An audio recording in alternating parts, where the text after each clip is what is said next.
Inside, you see a set of steering levers, a radio microphone. This is Precinct 57. How may I assist you? Not yet, but I was able to convince the database people to serve private sector information. In the cabin, you see a set.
There's nothing else.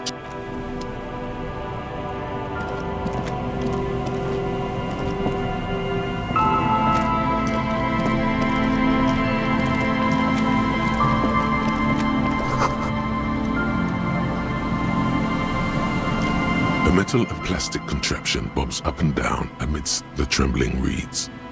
At first, it just looks like trash, but if you look closer... That over there must be the boy class you told us about. The one she hid her passport in. We should take a look. Ooh, hidden things, secrets, lies. Cold, air, tendons. Snapped the cords keeping the boy in place. A little longer and it would be floating somewhere out in the open sea. Moves across the water, leaving no traces. You're cold again. As always, splendor.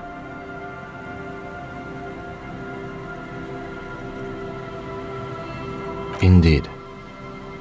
Let's see. The boy is not tied to anything.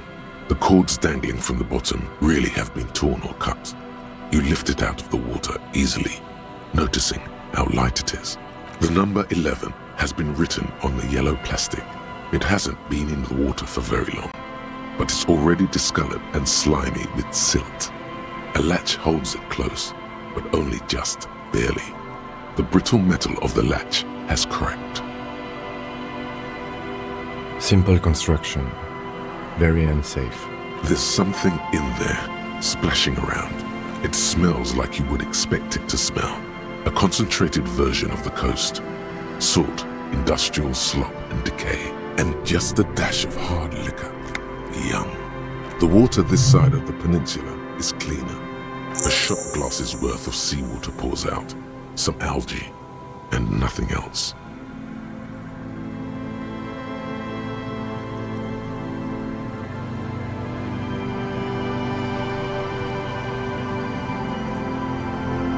Well done. I have no idea.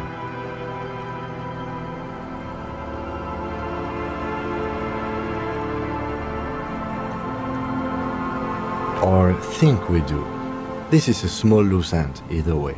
Not important, I hope.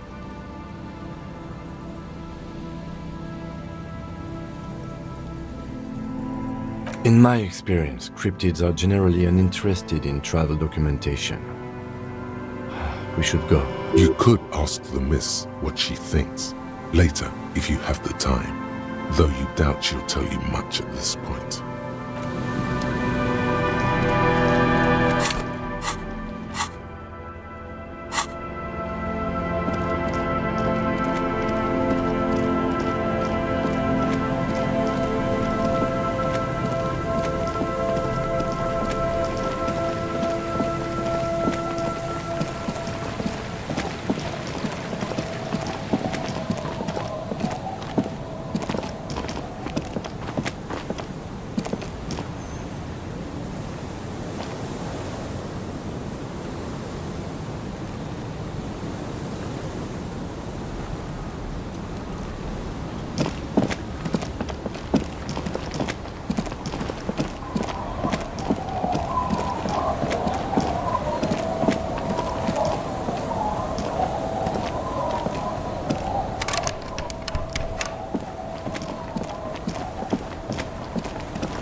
Officer, it's a fine day for questions. Oh, Did you take the documents? He's trying to throw her off with the bluntness of the question. no, of course not. As I said, it would have been too risky for me to use those documents anyway. My employer gave them to me. In truth, I should have destroyed them. She doesn't seem to be lying. She's genuinely spooked by their disappearance. They couldn't know where I put it. I'm absolutely sure I was not followed. And I've told no one but you. You mentioned seawater? I was worried I'd been too careless with the latch. The documents were probably just washed away.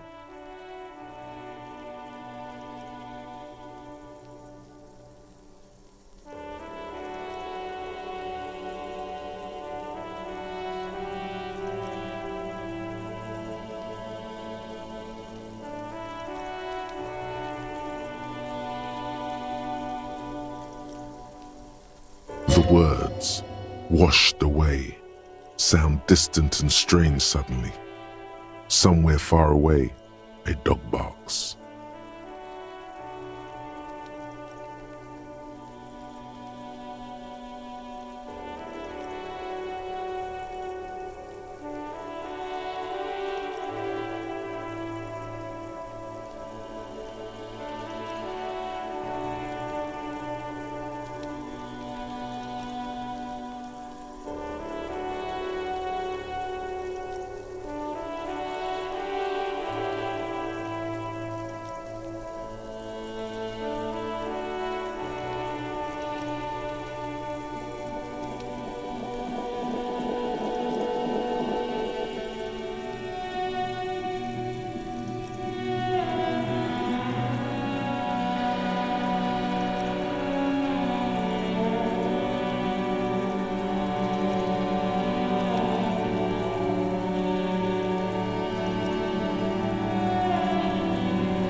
It's you again.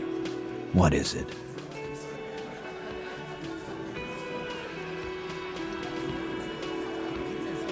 Why? You're cuckoo, cop. I'm the only man responsible for this unit. Get with it, or fuck off.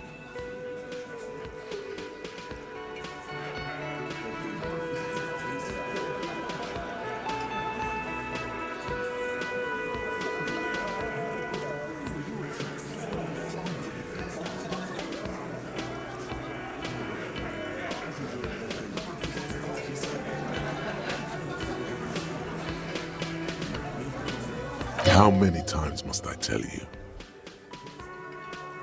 Yeah, fuck off!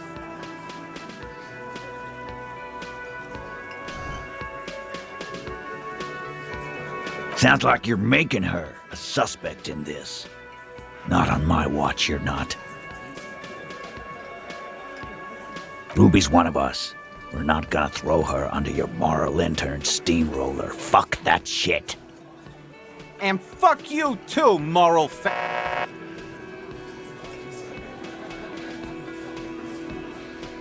Ruby is missing. If you hide from the police in a murder investigation, you become a suspect. You know how it works, guys. That's nothing. That's just legalese. You don't even have a sound theory. I don't want to be rude, but we're trying to get some R&R here. Think you could fuck off now? I think we'll keep sticking around, Titus. We haven't even talked to the company rep yet. We should do that. She's on the pier, I believe. Northwest. Maybe the Wild Pines has help to offer if they want. Maybe not. Either way, we'll have a case against your Ruby soon enough.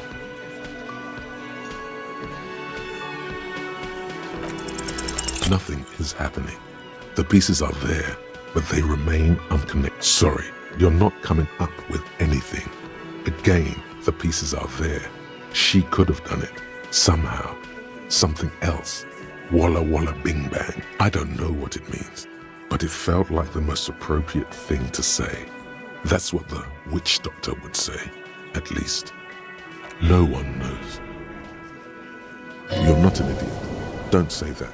This is a really big mess, and being a detective is hard.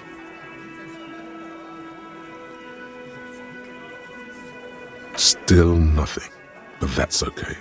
This doesn't have to turn into some kind of meltdown. You're just a cop, taking your time to present a theory. Let's look at this as a learning experience. What are the components you need to implicate Ruby? His wife left him. He needs to kill himself. Make her sorry she did. No. He needs to say, 500 layers and I can't remember the first line. You know, I'm beginning to think this clown is squinting at me because he wants to start something.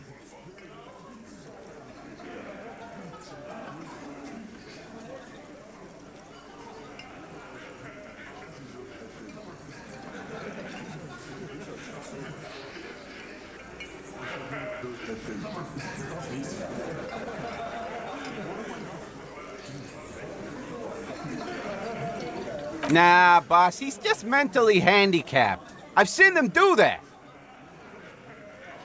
He's thinking. Let the man think.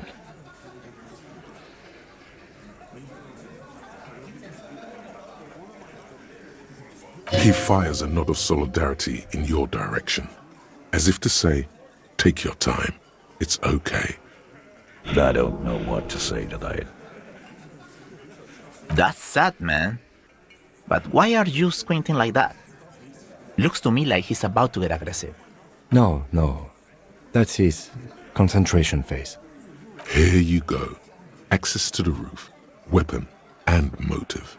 That's not too hard. And here is what you can do to make it even easier. Come on, guys. Reporting for duty. A thorough search of this union box may help unearth something incriminating. Pin it on her. She's been here, right?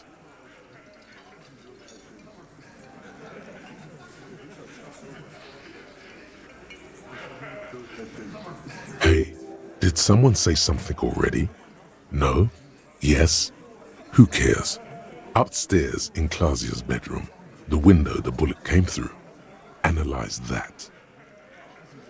There's a spooky building west of this. Take a flashlight with you. Search the basement. There are secrets, magisterial, ancient secrets that may assist you. Also, you should say, I need to kill myself and it's all over. Say, 500 lirs and I can't remember the first line.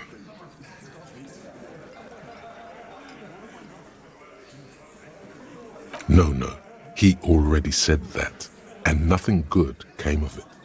Just do what the nice helpful guys said, and don't do the bad things. It's that simple. Unless we have more business, we should.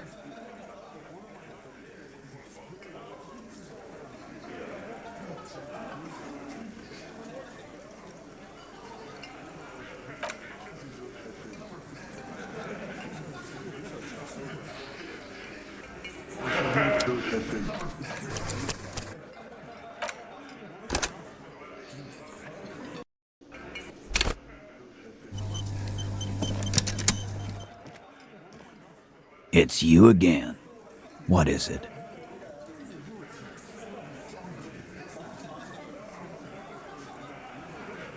Why?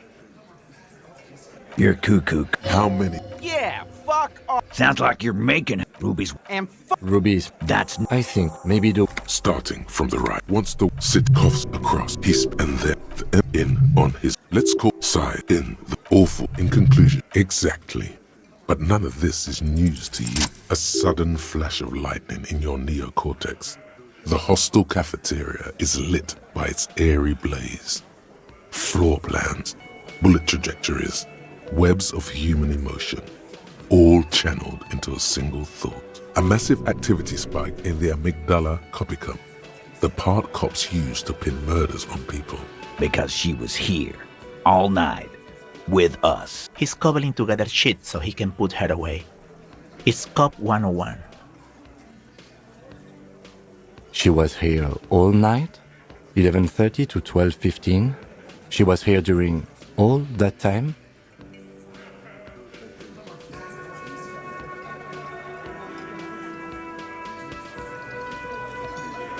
Yeah, with us, drinking, near the stage there.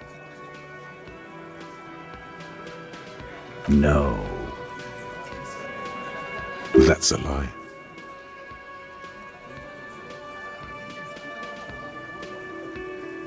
All right, she took a fucking leak, okay? For one moment. Maybe went out, too. She has a complex operation to run from her lorry. She's a busy girl. Always has been. This complex operation is probably something illegal. Just because she was gone for 5 minutes doesn't mean she magically got to the roof and shot the merc. I've been through this. It's not plausible. He's been through it. That means he's suspected her too. All right, we're in. We got Ruby unaccounted for sometime during the window. This was crucial. Now let's place her on that roof. You got his attention. Now don't ruin it by making weird claims. Remember, you can still mess this up.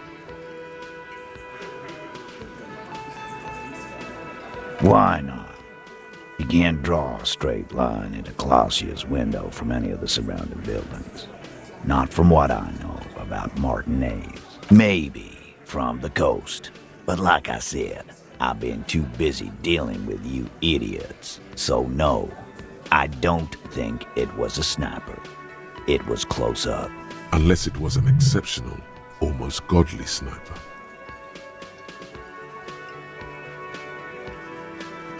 How? And a little, just a little worried.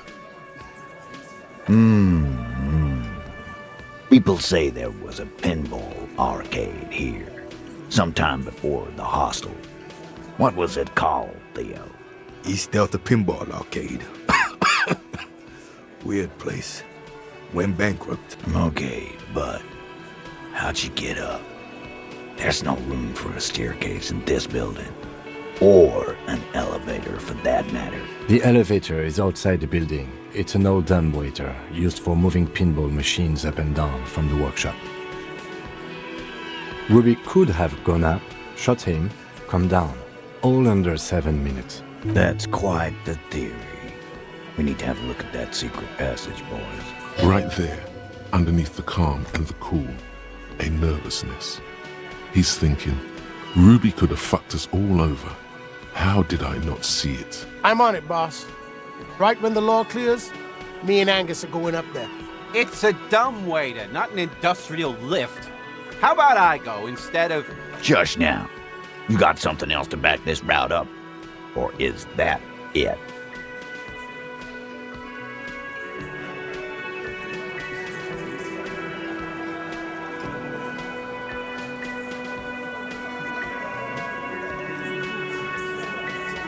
I've seen the winch. I'm not blind. You saying it's part of the elevator she used to get up there? That's one mystery down then. An architectural mystery. Doesn't much concern Ruby, does it? He knows it's something. He's just not ready to say you knew more about Ruby than he does, yet. Footprints. Recent. He looks tough, but there is a nervous twitch in his dark green eye. This is all too close to home for him. The tracks were recent, but not worn down in the right foot like Ruby's. It's best to omit this pesky little polemic for now. Too confusing.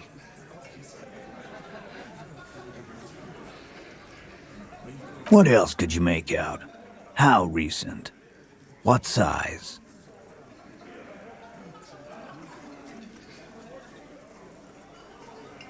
Horizontal? I see they taught you well in your RCM school. My old man, a hunter and a half-blind one at it, could have said that. Horizontal lines.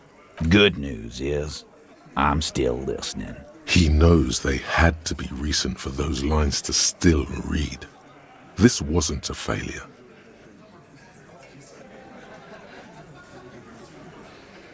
Right. What the fuck does that got to do with Ruby? Wow, man, can we? I mean... That'd be awesome. I beat that royalist machine 20 times now. All right. We can get the barman to bring them down. What else? Firmly doesn't go well with could've. There's a route to the roof. Me and the boys need to check it out. That's what we've established. But a route does not put that bullet in his head. A gun does that, and Ruby doesn't carry one. Phase 2, murder weapon. Get a gun in her hand. If not that, then at least a shadow of a doubt. In the shape of a gun. Just don't contradict yourself. If it doesn't sound like Ruby did it, maybe keep it to yourself. But what if you miss interesting information that way? The choice is ultimately yours. But...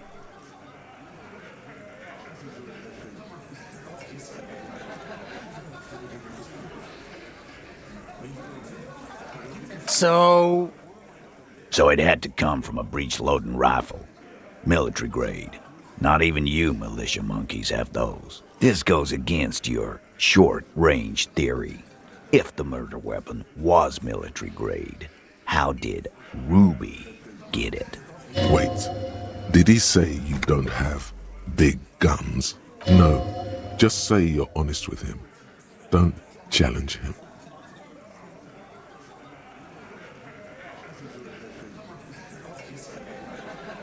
Right. That's mighty forthcoming of you. So, let me extend you the same courtesy. She's connected to you know what. Organized crime. Down in Jamrock, probably. He's not being too forthcoming. This is not a surprise. So she may have access to semi-automatics, but that's a long fucking stretch of the imagination. Look, fucko. Ruby and I are pretty tight. She would have showed me the gun if she had one. She knows I love guns. Yeah, everyone knows Glenn loves guns. I don't know, Glenny. Ruby's a little secretive, isn't she? Wasn't like she told you every little thing. Look who's finally speaking. Ratty's been uncharacteristically quiet since you started theorizing. Maybe he has something to gain from implicating her. He probably just doesn't like her.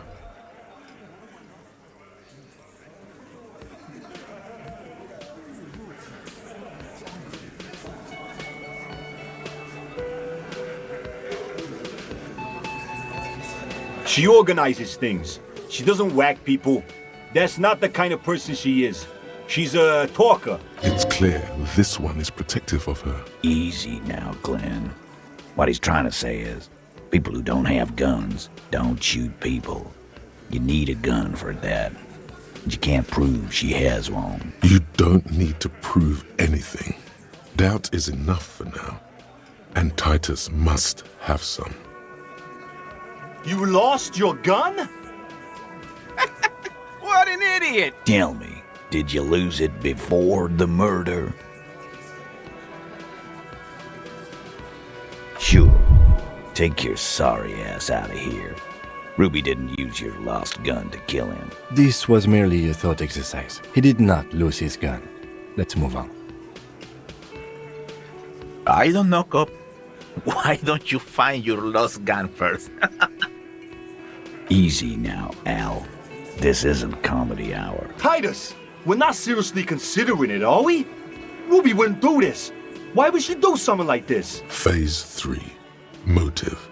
The last component. The big one. Get this and they'll give her to you. Remember, don't piss him off. That never works.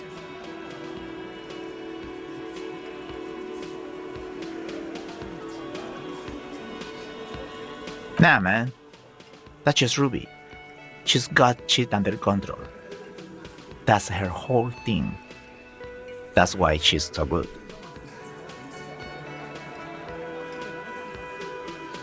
Plus, man, it's like female intuition, you know. Women talk to women. Which is sort of why we need someone on the team who they talk to. Eugene wants a woman on the team so they can do their job. That must be hard. Half of Martinez is female.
Yeah, some people have their shit together. What's wrong with that? Wishful thinking has no place in a police investigation. The more logical conclusion that you wish to avoid is that she knew what had happened because she did it.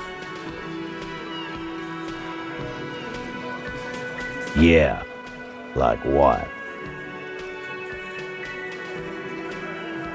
A thing? You mean? Behind his squinting eyes, dominoes are falling. Fast. It's all beginning to make sense to him now. Yeah, but they're both girls. Girls like girls too, Angus, sometimes. This is one of those times. She liked Glacier.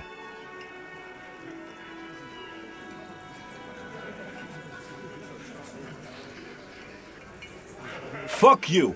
First he says she's murdered him. Now she's a too? It's a lie. Glenn here obviously likes men and he can't hack it. That's his thing, and you do not want to get into it. Moving on. Come on, Glenn. She likes Monica's titties more than you do. Everyone knows which way the wind blows there. I did. I knew it. That's why she didn't fuck me at Fatty's birthday party.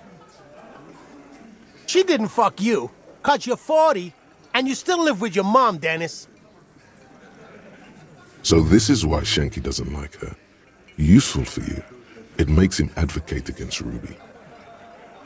Ruby then threatened her and told her to end her relationship with the deceased. This is some sordid shit. It's also the kind of garbage our Miss Aronier puts out to cover her own ass. Sort of, but he doesn't have to know that.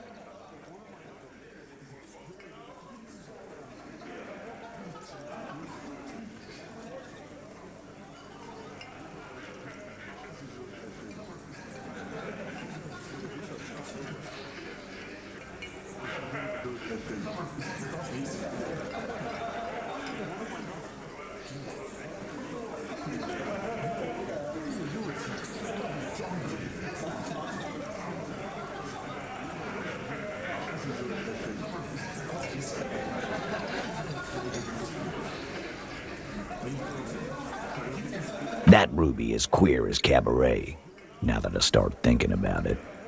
I don't know why I didn't see it earlier. And that's okay. Some are queerer than others.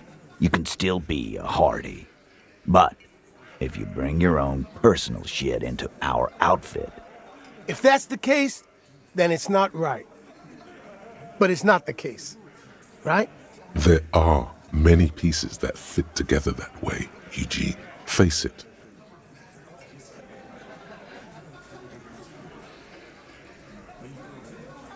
And I suppose you have a theory about that too, cop. Think about it. Why go through all that effort? It was her idea, wasn't it? The hanging. You went along, but she suggested it. She had, like, a fully formed plan and shit. Right when she came back downstairs. Really, Shanks? Claudia wanted to talk to another girl, that's all. She was just the first one up there. I could have come up with that plan if I'd have been first. Time for a logics demonstration.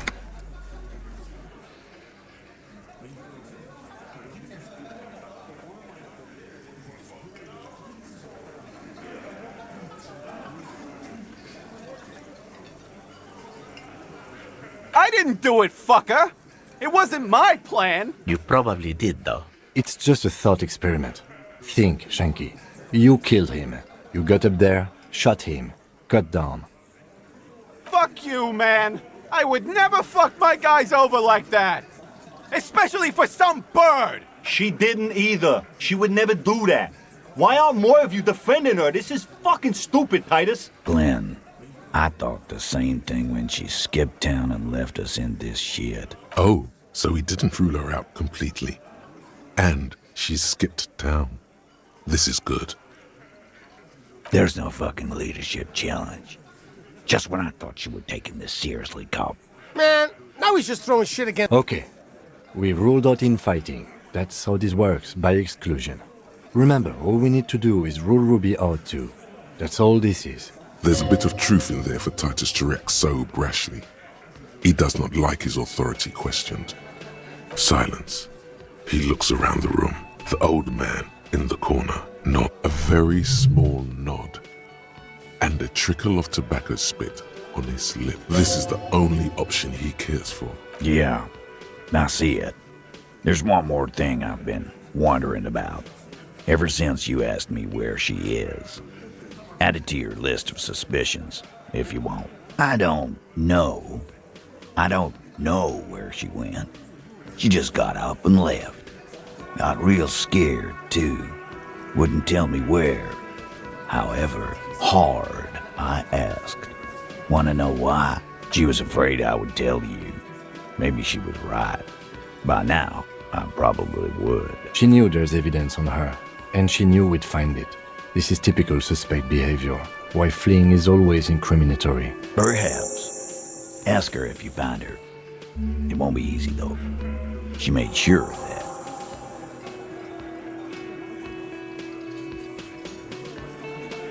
Friday afternoon, when you first arrived, I got word the RCM was in town. Then she came in to see me. Told me she was leaving. That's when we had our little conversation. I told you. You. Yes, you. The cop with the sideburns and the disco clothes. And a hole in his heart. That first. Why not? You look about ready to do something pretty crazy because some bird fucked you over. How can I forget? You know, when I first saw you limping here, I thought she was paranoid or sniffing her own supply. But now I'm not so sure. She said you have a funny taste in clothes and that you won't stop. Never. Not until the case is solved. And then the next case. And the next. Not until you have something on her. She says she's heard of you from Jamrock, that you're a human can opener, that you play suspects against each other, open them up like cans. And then when they're all empty, just move on to the next can. Don't look back unless there was something you missed. Fucking hell. Titus, did he just... Open Angus up like a can? Yes, he did. Now, we can whine about it, whack him, or we can go on with our lives. I'm having a go on with our lives kind of day, Al. How about you? It's not an actual question. Silence. He nods. You are insistent. Yeah, there was something else. She wouldn't tell me, though. I could see she wanted to. It was burning on her lips. This caught Titus. This caught Pete. But she was too scared. Scared? You should be too. A strange fear creeps over you. A metallic taste in your mouth. Change the subject. She's not far. We know that much. She didn't take her lorry, so she's on foot. Good fucking luck, man. She knows this place like the back of her hand. You'll never find her. Yeah, Al. And we won't either. She's not really a hardy candidate anymore, is she? She's not, Glenn. A little. On the coast. Where have you looked for her, more precisely? More precisely, on the coast, past the waterlogged. She's not here, so I'm thinking she's there. Who's doing this looking? They're all here. Lizzie needed some air. You're a smart cop, but you're a stupid person. No one goes to tell Everard anything. If he has to know, he has to know fast. It's called a radio, you believe. The gardener may have played you a game when she stormed out. She has her own plan. Sure, there are some shit houses there, a cinder block town. The fisherfolk there refuse to unionize, so that's one place we haven't looked. I hear they have a shack where junkies sometimes crash. Time for you to step up. We will start there. One more question. What does Ruby look like? Boyish. Hair's red. Dyed. She looks like a Lowry man. It'll have to. His grip is firm and reassuring, like holding a piece of unpolished granite. Not just granite, tightly packed RCM sergeant material. No, he already is a sergeant. That's what you're feeling. He just wasn't sure what you are.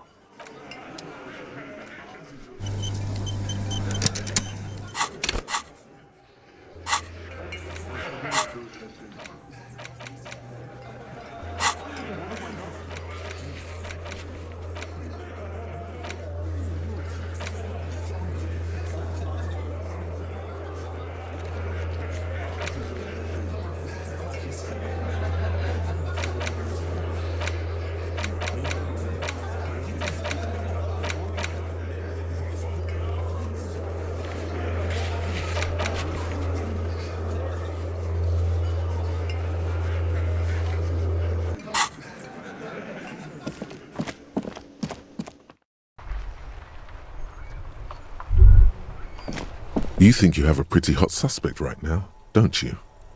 That Ruby of yours?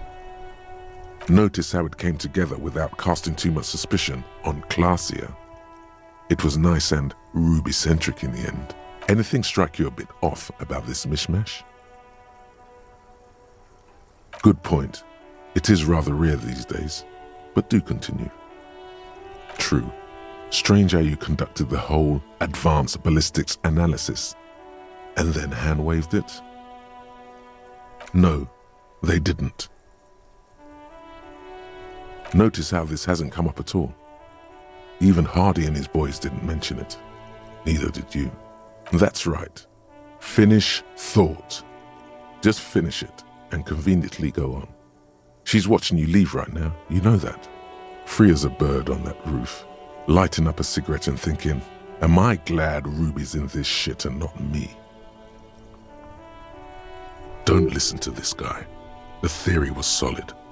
He's just jealous. Move on. It's no use harassing her further.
Our tenant, the policeman.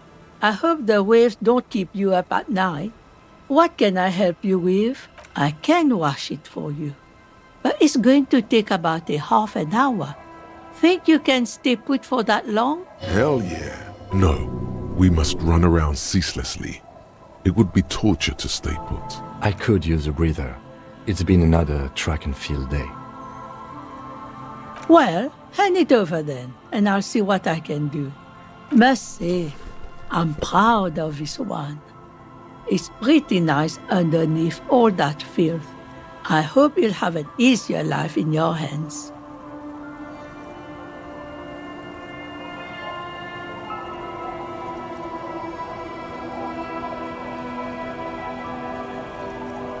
Nay, I haven't seen anyone lately. Because she's blind, which you seem to have forgotten. This is my little cinder block town. I know what goes on around here. She's being evasive. She knows something. There was a murder in Martinez. She might be a suspect. We would appreciate your help. Would you now? I know how this world works, and it doesn't work when people tell on each other. No, it's not like that, man. With him, we called you. Right now, you just arrive by yourself, like a raven plucking at the window glass. Enough of this. She better start talking right now. There's not much to tell. People come and go. Now, was there something else? I see, ma'am. I hope you don't mind if we look around anyway. You should look around your shack. Maybe she's rented it out to others too.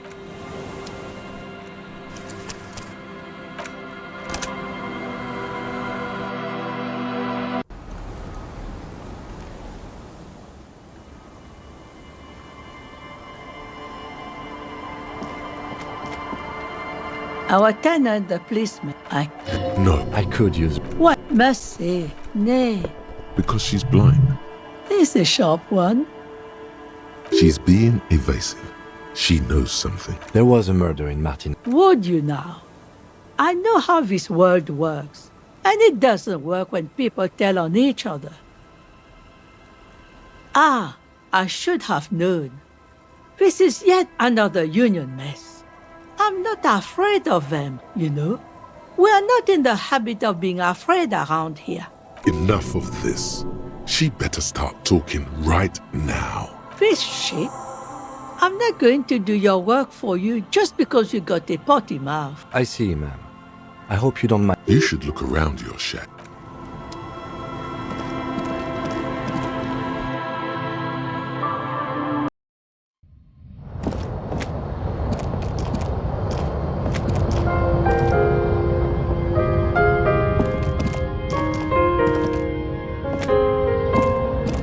As you look at the floorboards in this corner of the shack, it's clear one of them isn't quite level with the others. The edge of a floorboard next to it looks scratched.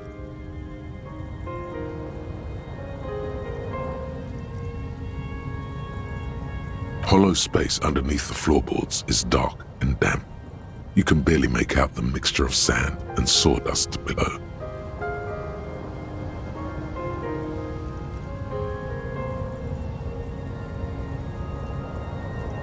Nothing particular catches your eye. Looks like more reeds. There might be something hidden inside the sand, though. Something bad. Someone's night thoughts. A last resort. A bad idea. You stick your hand in and start combing through the sand. Dry, not like outside. Fine dust. And then, something hard wrapped in paper. A small cylindrical object. You pull it out. A bullet. A 9mm bullet, to be exact. Fit for all muzzle loaders of that caliber. The floorboard isn't interested. Maybe the washerwoman is. You have enough to confront her with. It's extra ammunition. She's locked and loaded, ready to fight some cops. Holding the bullet, you get the feeling this isn't ammunition against you. It's for herself.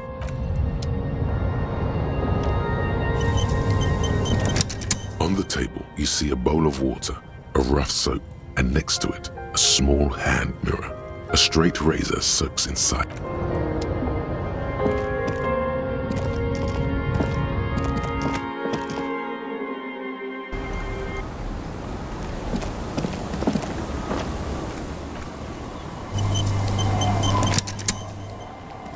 Our tenant, the policeman. I hope the... Damn that girl. And without anger, a long and harsh life has taught her not to buckle under pressure. A bullet? You didn't put it there, did you? She did. Gone and hid things in there? She's usually a good tenant, and not a stupid one either. Yes, I let my room to that Ruby girl. As I've done before when she's been in trouble or just looking for solitude. I've made it clear. We welcome all kinds of people here. She came last Friday, left on Monday in a hurry. What has she gotten herself into, that girl? She seems genuinely worried about her previous tenant. She's seen her hiding out from trouble before. But this seems different. That's for the police to find out. Right then, please answer each question to the best of your ability. I'm sure we have a few. Yes, early with the dogs, around 8 o'clock, I think. She probably heard the lieutenant's Kanema drive by, and it woke her up, just like it did you. Yes. That is a downside of having a 130 kilowatt engine. It lets the bad guys know when you are coming.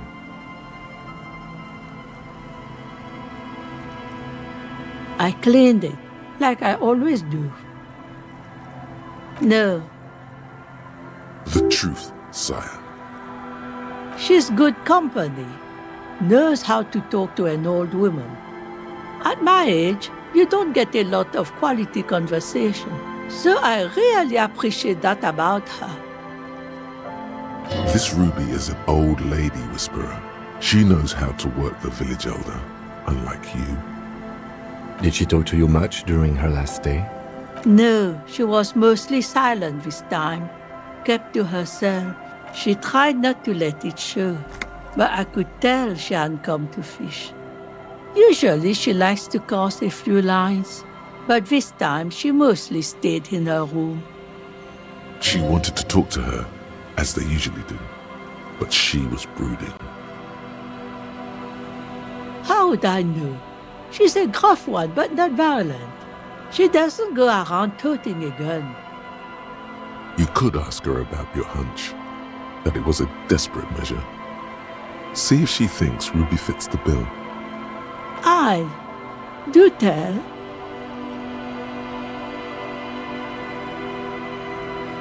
Exit from what?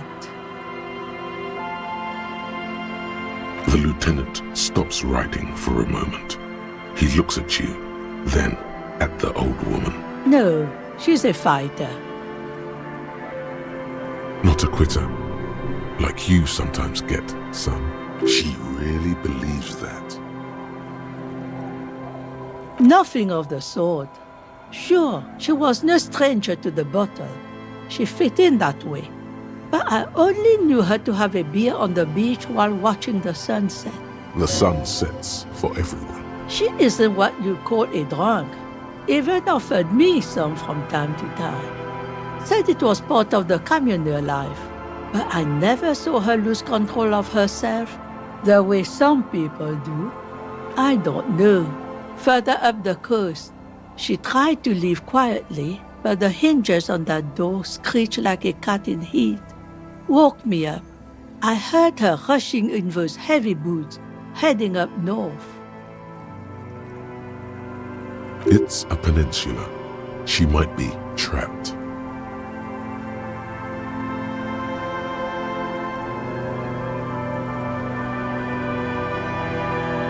You'll never find her, you know. She knows the coast like the back of her hand. You only just arrived. I wouldn't worry about that, ma'am. We are persistent. This is a cool moment. It needs a cool thing to be said.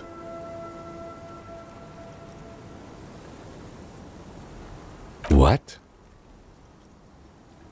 You're still not saying it right. It's too late now. The old woman shakes her head, slowly.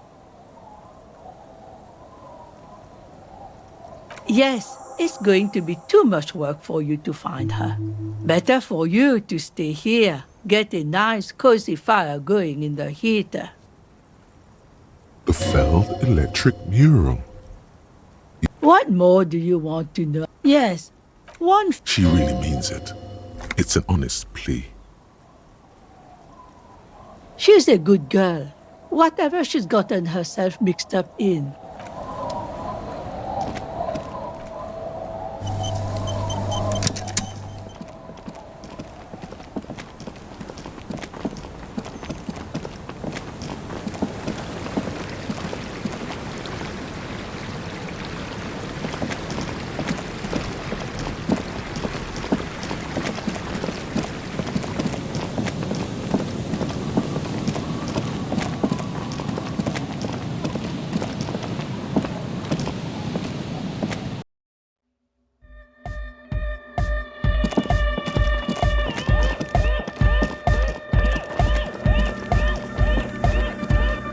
Yes, what is it?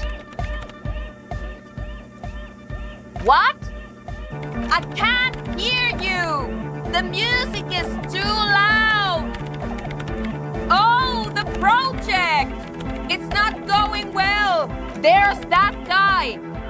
I need him to plug a 3.5 cable into the auxiliary input so that I can route the audio signal through the mixer into the speakers. He doesn't listen to me! He only ever seems to care about hardcore and Yekukata. A place to be, apparently. Thanks. Maybe you can get through his magic rhymes. Let me know how it goes.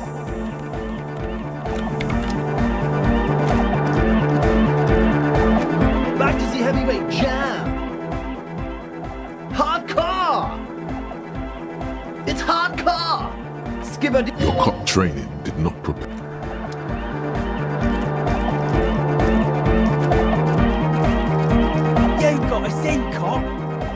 believe you got us in. With wonder in his sharp eyes. Between you and me, I don't know if you've noticed this about me.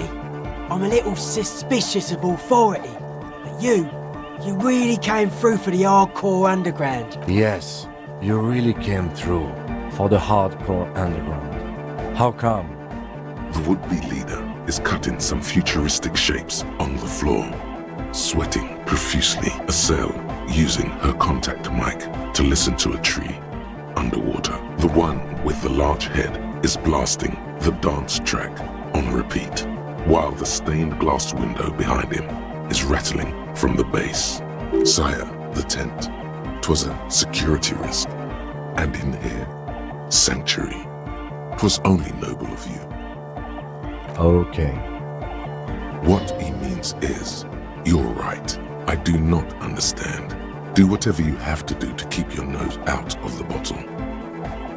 It's a miracle of carpentry. Dead bodies carved into total shapes. Now it can be something more. That's right. The first settlers built it, plus 6 more like it, on the coast here. Was one of the first things they did. Must have been really scared of something, but I understand. Alone on an uninhabited archipelago, forced to face themselves and nature. Pre-industrial quantities of solitude. You see, perhaps something more fundamental. He means something paranatural. He must... I would want to build a safe place for myself and my own as well. A cop who's into building critique. Okay then, this is folk DeLoreanism, lawmongerer. It's a subset of early DeLorean architecture, art of core. Total. Everything between an ancient concrete cathedral and a glass cube is DeLoreanism. This is just an homespun version of it. Folksy stuff. Early mass production. They made thousands like this. Does that help you out? Like that woman there. Vertical, thin, white. A false image of grandeur. The source of the system is up there. You're at the bottom. They really dug that power vertical. Like to show off large and intricate structures. Arches, spires. Put you down with them. They were really into painting everything white too. Virginal shit, you know. Marriage shit. Virtue and tyranny. Stands to reason it used to be white on the outside before the sea wind took all the paint off. Year after year, flake after flake, whitewashed clean, then covered in green moss.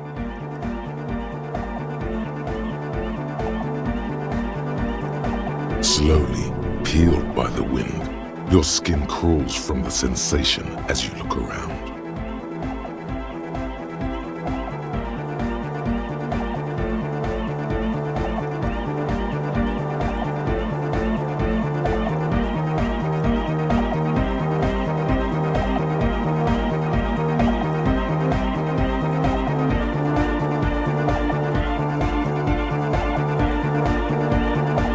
It was probably white and gold, with light red flower motives. Part of you, assumed to be lost to nerve damage, knows this style to be Ubi DeLoreanism.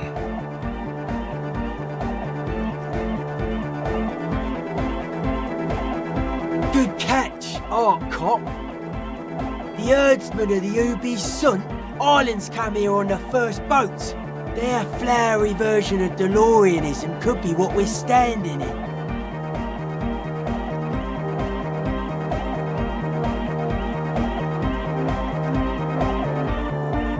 The Ubi are known for their partiality to socialism and sheep.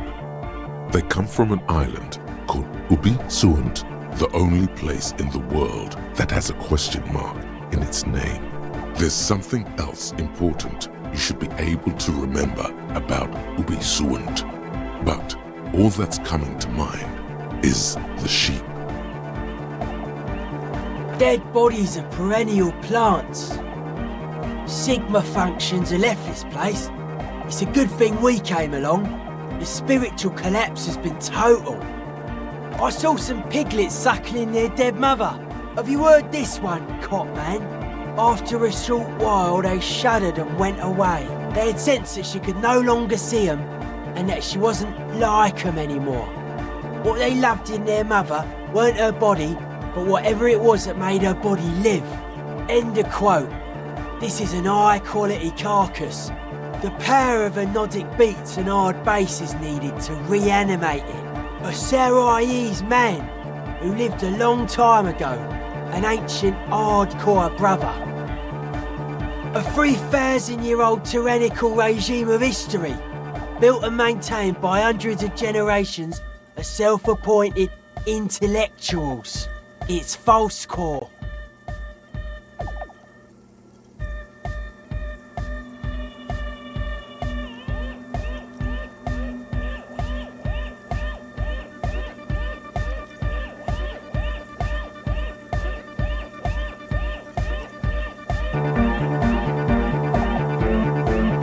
The way he says it, the force in false core is invested with 20 kilotons of disgust.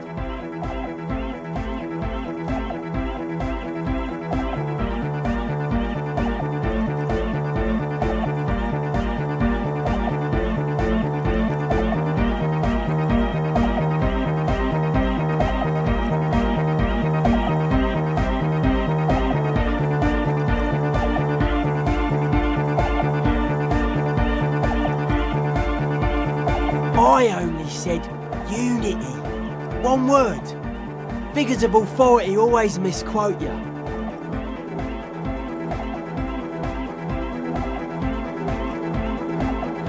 Andre doesn't care about the Ecclesiastes. He just wants the operation to run smoothly. And Egg is a demi-beast. You shouldn't listen to what people say. You should listen to what they are. But were you wrong?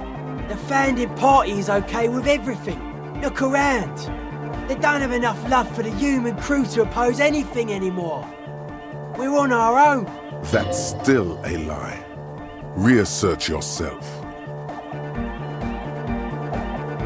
Well... Noid, man! Mellow out! Stop aggroing the law! I'm sorry. Anodic dance music. Regular dance music wasn't hard enough. And yes, I do. You know what this kind of stuff goes well with. Only a little. All large human gatherings are narcotic. Ask any such undertaking in history, this included. Chemistry is true to its word. There is a difference between narcotics and group elation. One kills you, the other does not. The supercharged humanism that the innocentic system has been feeding us on giant city squares, that's not a drug. The sugar and wheat it feeds us is healthy. Forget it. It will become an imbecilic discussion. You two continue. It's more hardcore that way. He does not feel left out. In fact, he probably just wanted to say hardcore.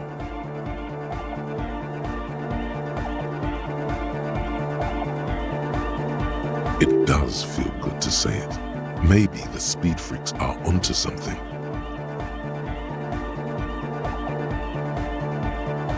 I don't. Fuck her giving me the evil eye.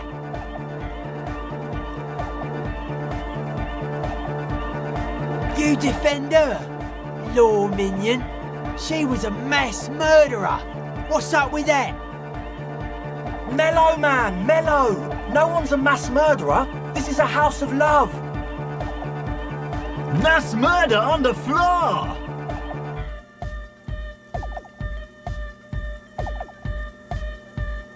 Humanism leads to eating sugar and pigs.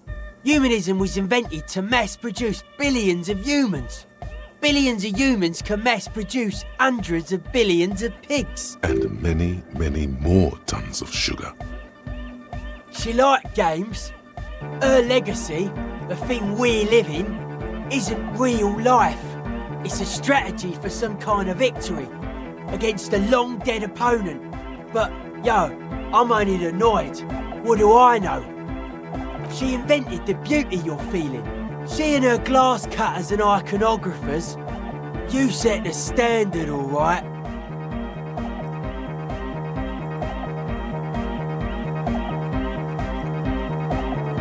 Then you meet it. It's effective like that, but it is also very soft of core. That so-called beauty of hers.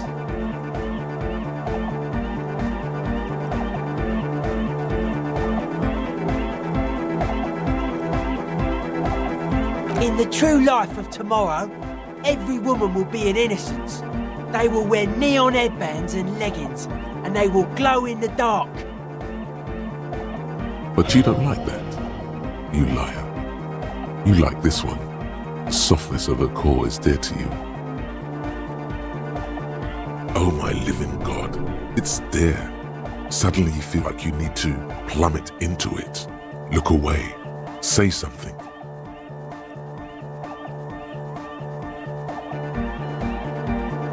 No one says Arno van Eyck is a mass murderer. The Anodic pioneer Rietveld is not a mass murderer. He is not accused of mass murder. Likewise, no one says Jermaine Egghead or Andre are mass murderers. You can live entirely outside that suspicion. Billions of people go about not being guilty of mass murder. Just there is. She is a party repellent and must be taken down before we can begin partying in here.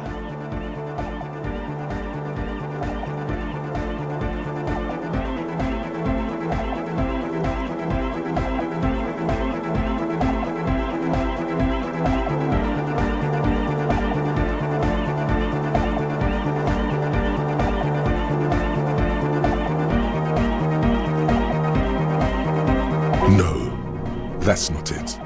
It's something more. Something closer to your skin.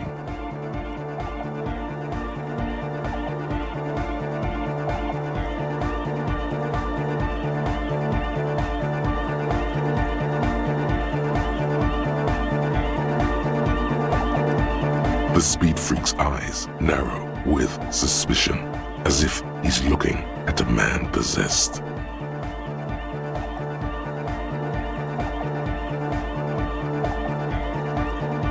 It's not coming down. People are gonna love it. It'll be like our thing. Plus it keeps the cold and the rain out. The world spirit does not have a body. It has organs. Hardcore is an organ of the world spirit. This Arno van Eyck track is an organ. The carpentry and glass cutting that built this house are also organs. She's a thief, if you ask me. An organ thief. All innocences are. I like this question, Cop Man. She did not live the life of a human. She lived like someone who's playing a game. The life of an operator. That's not the life that humans live. She was adored. Humans aren't. I don't know about you, but they hate me. And they do not think I'm innocent. Or some shit like that. Well, they loved her. They put all their love in her and forgot all about the rest of us. What a strange choice of words. Caustic. Overflowing with negativity. Okay.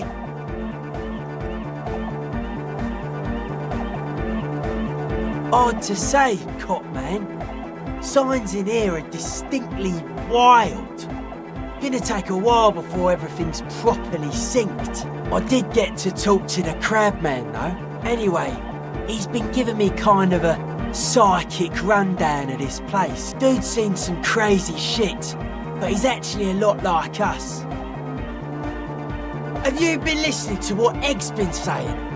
Love is hardcore, man. And the mother's love is the hardest core of all. The man picks up on stuff, and he knows a lot about the church. I got a lot to learn from him. Good thing you didn't squash him.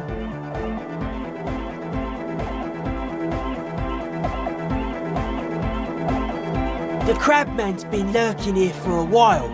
He's experienced things. Things that give off bad signs. As far as we can tell, the Ubies built this place about 320 years ago as a sarcophagus. Not like a literal sarcophagus. I'm just being metaphorical. Encasement, confinement of something they were afraid of. Something new and unheard of on the Isla. I think that's what the Crabman is experiencing when he climbs around upstairs. Like, this is some old world shit the Ubies had heard about. I thought the best way to deal with it was to build a church, surrounding it, to contain it. I don't know.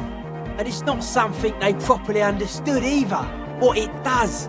But it's what this Sona person is looking for, and trying to measure. It'll be fruitless though.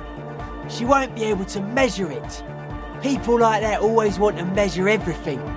All those things they really can't. The wood creaks as a gale blows by. Outside, dust particles fall through the darkness, settling down on the age-bleached floorboards. The structure does not feel particularly durable. No, it's pretty fucking unsound if you ask me. They should have built a club for Nordic music around it instead.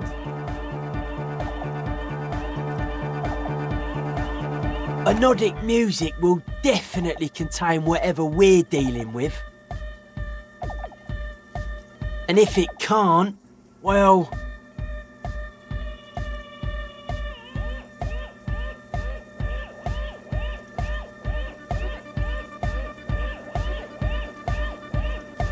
Seems to be the trend around here, doesn't it? You can't measure shit like this. It's not like substance. Like a concentric ring spreading out. The struggling villages. And that is what caused the communards to fail in defending the beachhead. Yeah, a lot of failure has gone down around here. I don't know. Maybe, maybe not. It's not a thing we can answer, Copman. Even I have limits. I'm a limited size person. Maybe you can figure things out, Copman. I think we got on a good level here. Suspicious people are esoteric people. We don't go around spilling everything to Johnny Law. They don't call me Noid for nothing.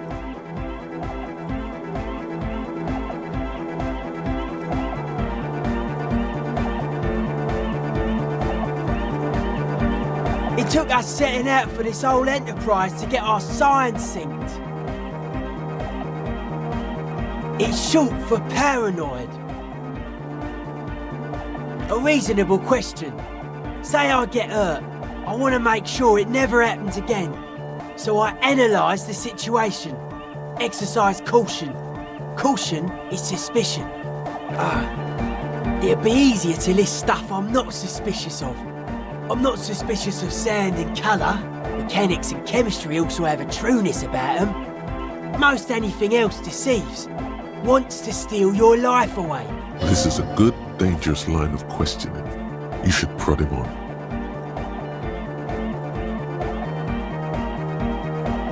I don't have a top 10 list of things I'm most suspicious of, but if I had one, the left-right complex would be number 1. Number 2 would be their sole accomplishment, the pig-wheat paradigm. Something is off here. You feel like it should be the other way around. Mental illness is a term the powers use to homogenise people. I think I don't reach mental illness. I am merely politically ill, a suspicious element. No, politics is an inert complex of daily corruption and inane think pieces. The real paradigm is economic, and it concerns pig and wheat. This is where the innovation happens. It's only a theory. I suspect they're breeding a pig-wheat hybrid. Probably in Grad.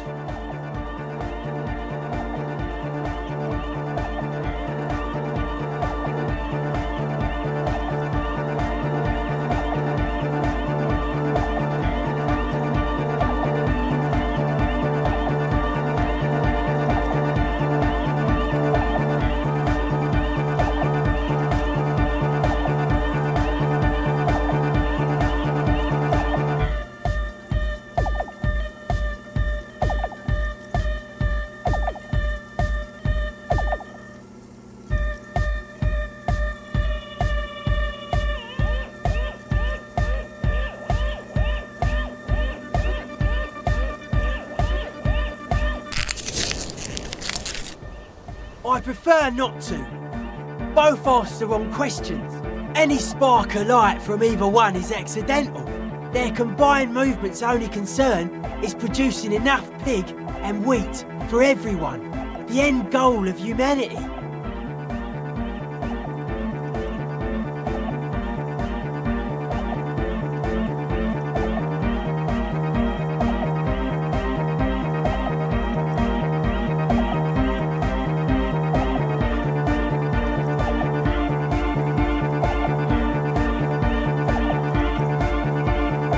The original mistake was assuming that words have more being than bodies. That's what led us astray, far from our true lives, but we may yet find a way back. Whatever this true life is, you feel it's the real centerpiece of this mythology. It's our only shit.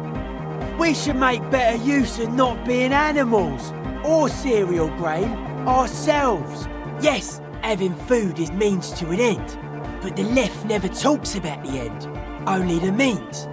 His eyes flicker. A life is true if it's free from fear, an internal division among oneself. In others, mankind has seeds of greatness in it. A germinal will come, a return to trueness. It will be hardcore. Beats and bright lights to shatter falsehoods. Nerve impulses for the collective body. We are very much alike in basic structure. An hard enough beat would awaken everyone to a truer calling. In unity. Just like that. The speed freak is right in your face. His eyes burning. His comrades look on worriedly. The young man is dead serious about this. Rejection of the right-left axis. Emphasis on unity. Appreciation of some primordial mode of being. What does that remind you of?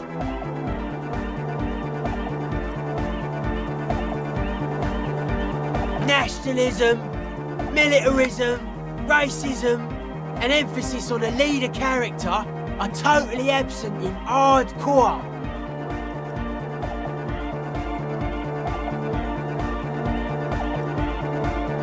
He picks up a wrench and scratches his head with it, unaroused by fascism.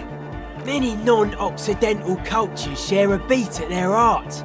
Thus, they are closer to true, hardcore life. There's just never been enough of them, and they had to rely on some extremely basic percussion. Utmost dedication, thoughts from the spinal cord, is a potent superlative as well. The term also signifies certain varieties of pornography that depict penetration, just so you know. Egghead usually has a better concept of the hardcore. He just really likes saying hardcore. Hardcore!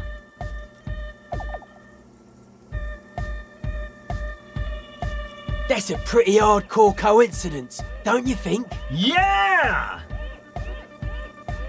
Oh yeah, sure thing.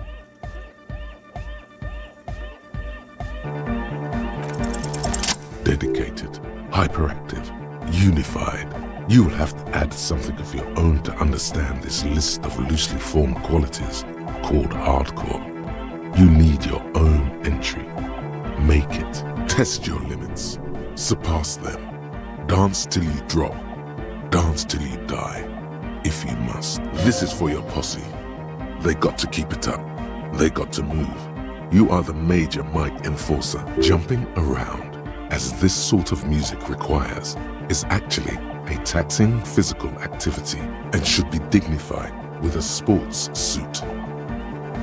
Overwhelm them with moves. Try to have the most moves going on.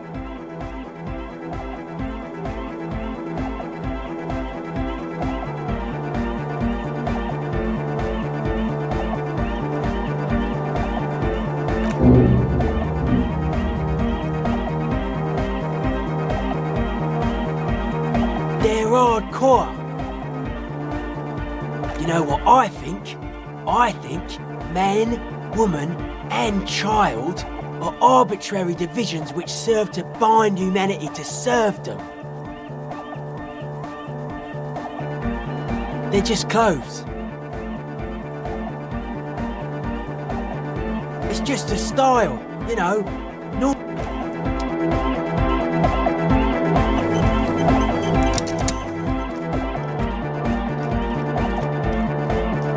Oh, the god of dance is back! I'm dancing with the god of dance! Goodbye, officer.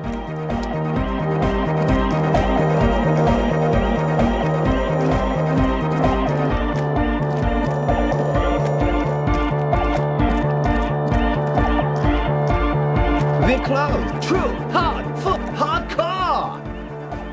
Yeah! This young man adds a capital G, or maybe it's not Godvolian. Maybe it's Oranese. Probably an homage to Oranje, where Arno van Eyck is from. Judging by his name, could you be listening to an Arno van Eyck creation right? Hardcore! You know about him too? He's overcome with some mysterious emotion. It's not merely adoration for what a hard cop you are either. It's more.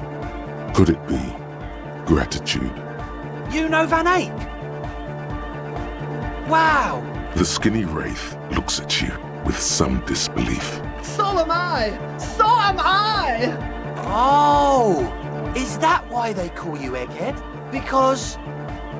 Egghead to the mega! The K became the G! The boy became the man! The Advent?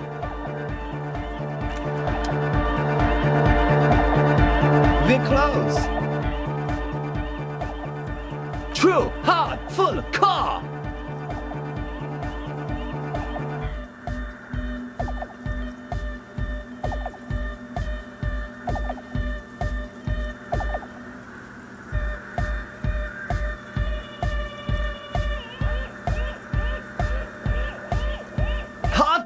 Hardcore, internally coherent. All car, all right, yeah. He furrows his brow as his very large head traces the sublime, invisible movement of the music. Hardcore! Ah! Is it though?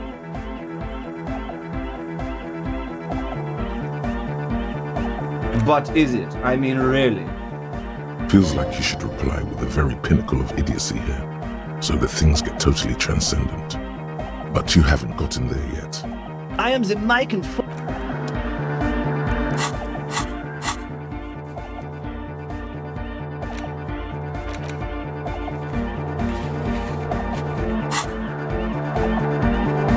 we're close.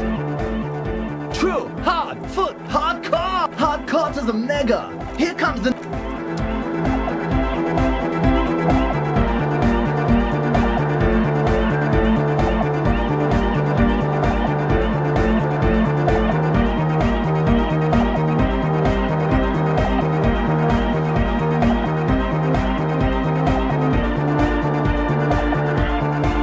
We're close.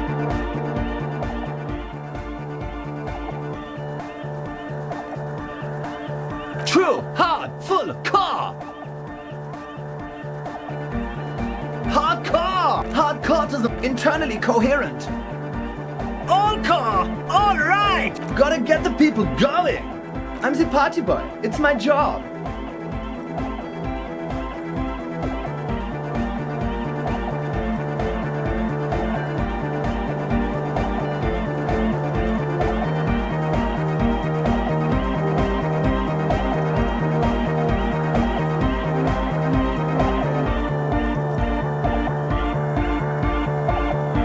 Hardcore party 25/7 beyond the winter's orbit style. There is a place far away in Cutler, beyond a certain latitude, known as Winter's Orbit, where there are 20... We're close.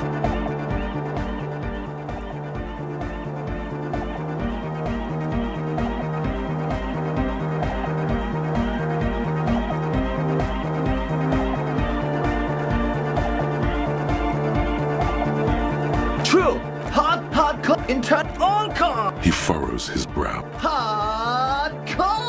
Ah! The question is, what is the question? But there was a... We're close.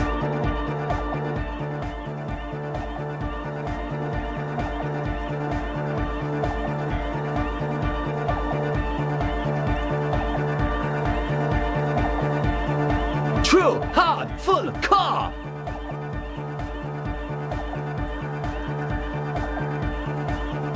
Hardcore, internally, all core. He furrows. Hardcore. The question is, but there was no. The club, true, hard, internally, all core. He furrows. Hard. Is it though? One man.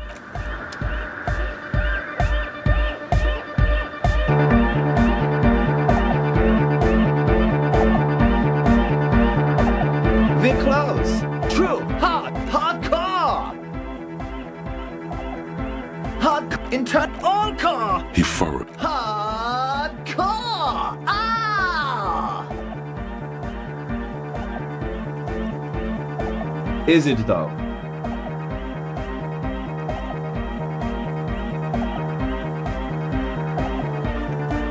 But is it? I mean, really?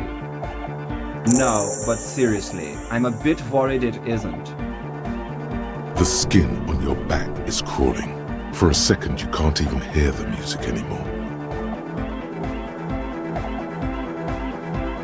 There is a hawthorn tree on Rue de Saint-Gislain, right next to the canal. Don't be alarmed. Everything is okay. He isn't actually worried. Everything is still super hardcore. What he probably means is, it could be even more so.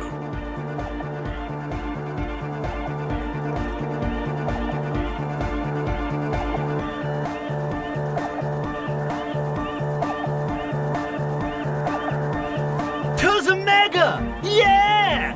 I can route it through auxiliary! What kind of a cable does she use? 3.5 or 4.5? Oh, she uses 3.5. Yeah. The auxiliary lining is 4.5 millimeter. These two don't mix. Oh no, we're going to be in this church forever. Don't worry, I have an adapter for it right here. Hang on, this is a 4.5. We're all good, people! Whoa, thank God. Adapters noticeably degrade the sound quality. Great! Someone got through to him. Okay, let's get it all set up. Can we turn the music off, please? Everybody! Everybody! Don't panic! I'm going to turn off the Arno for just a sec. For a special scheduled event.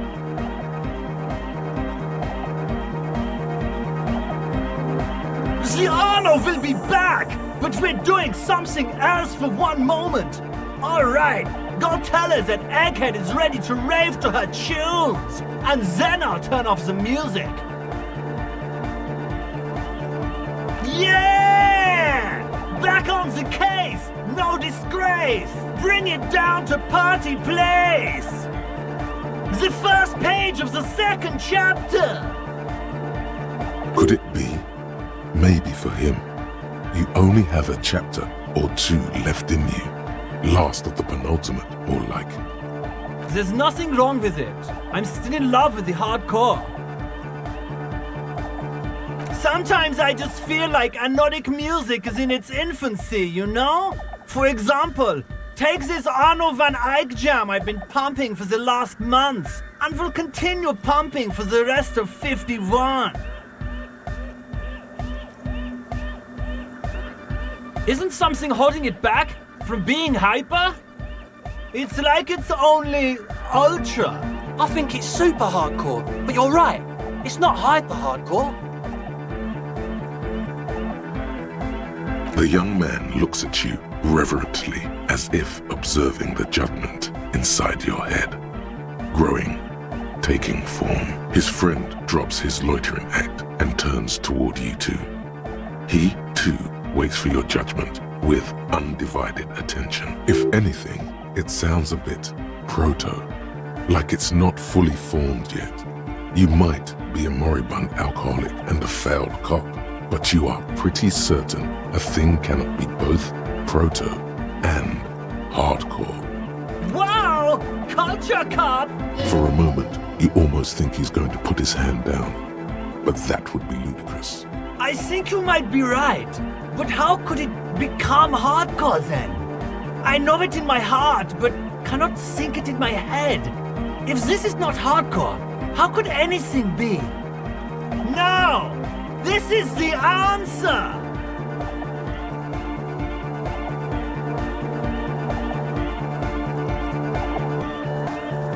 What? Guys, there's something happening in his head. As your mind works, the beat recedes from your ears. You hear your own blood pulsing through your head, nourishing your thoughts with oxygen. The rhythm is familiar. The abstract shapes swelling in the foreground have done so in vain. This is a core matter. The answer in the double kick that moves the milliliters through your mind. The dark thud is the source of all rhythm. The inspiration behind mathematics. The hardcore. Oh yeah! He's doing it! But you're not. This is almost certainly a matter that surpasses the limits of reason. I know! So does mine! But there's something else that hasn't failed you. Uh-huh.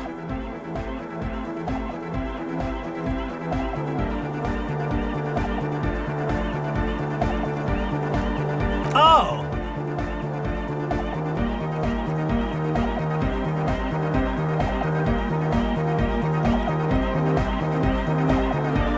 Uh-huh. Oh. Yeah.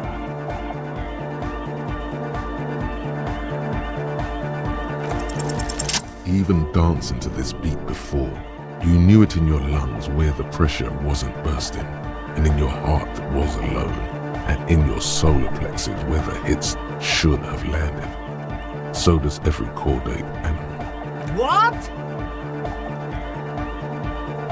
Wow, okay. We should start with the melody. But where would we get that stuff from? I'm sorry, I don't know anything about Nordic music. I'm just the party boy. I get the people going and say it's hardcore. He feels ashamed he can't be of more service to the future of dance music.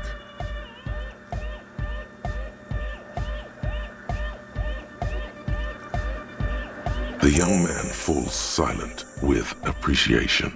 He even tries to contain his smile, as if it could hinder your investigation. Basically, what you need to find here is a tape with some banging music on it, so that Egghead could use it to remix Van Eyck's Jam. Yeah, maybe that street hawker across the pawn shop has got some tapes to sell. That's just an idea. There is a hawthorn tree on Rue de Saint-Ghislain, right next to the canal. A reel of magnetic tape is caught in its branches, like bronze ribbons blowing in the wind. Oh, I know! I know this! I can tell you where it is! St. G is the boulevard before the canal bridge. The one that takes you to the whirling in rags and the industrial harbour. It's got the lanterns and the... I knew that! I could have said that! And the mosaic sidewalk. But it's all blocked with that stupid traffic jam right now. Maybe you should dance again, huh? That would be mega! It was mega the way you did that! Anyway, that's all yours to figure out, Copman. Copman! No nation, but transnation! No war, but class war!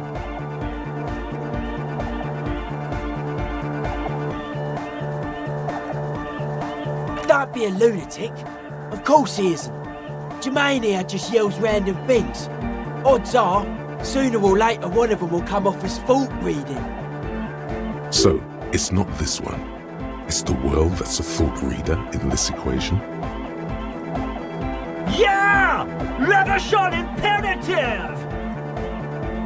Unless you were thinking Reversion imperative right now. Anyway, I've had a similar thing happen with eggs yelling. I know what you mean. Yes, I think it's correct to say that. The world is a cold sink. You are in its arms. He's not a communist. It's just something he likes to yell. He picked it up from a tape jockey at the Elysium. She was a communist, though. Yeah! With a rebel yell! I can be an ultra! If you want that, do you want me to be an ultra? Please don't turn him into an ultra-liberal.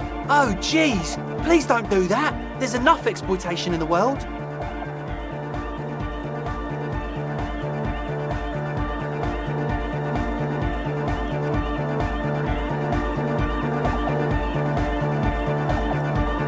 Aye! Capital rules the nation! Eat the poor! You swear you feel the profit margins reflecting off Jermaine Egghead's giant smile.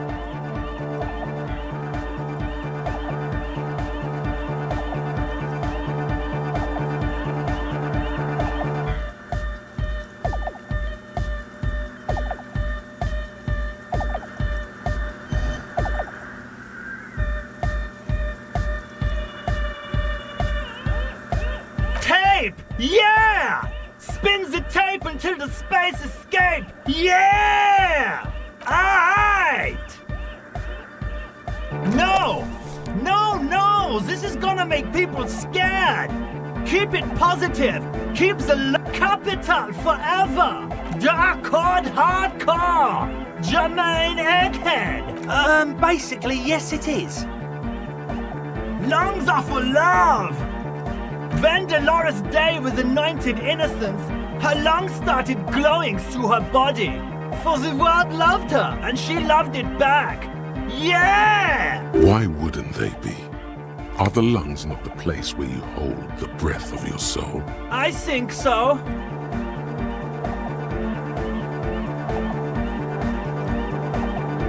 Rhymes that keep their secrets will unfold behind the clouds. All right. Yes, what is it? Okay, but think you can ask him to turn the volume down a bit? Just in case. Maximum! Maximum is the only way! I know it is, but could you please turn it down just this instance? Just this one time? Maximum is not the only way, okay? Pump it to the brick! Pump it to the hard master! There's no other way! Glue style! Glue style? Okay, there literally is no other way. The mixing desk is glued to maximum. See? He pumps it to the hard master. It's hopeless. Of course it is. Yeah! Permanent enlightenment! Ray of sound! Never mind then. Let's get on with our project. I'm going to unmute the speakers on a count of 5. Everyone ready? Egghead pumps his hand up in the air, waiting for the beat to drop. Born ready. Ready. I'm ready if you two are detectives. The lieutenant nods stoically. Not so stoically. His hand moves to the gun holster.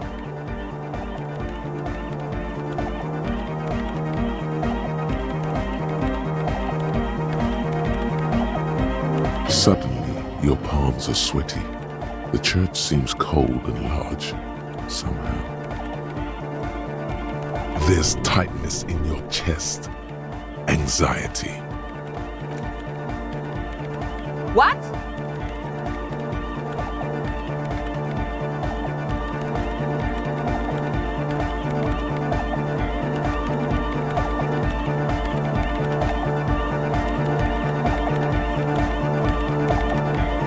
No, we should definitely do this. I am going to do this. Ready?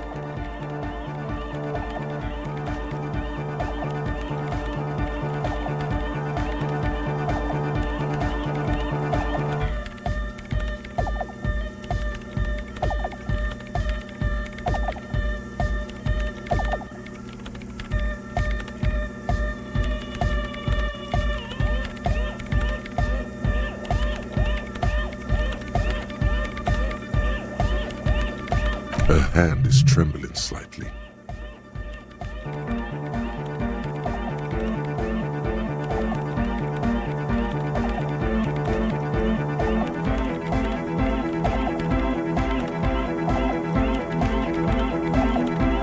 5, 4, 3, 2, 1. Mute disengaged.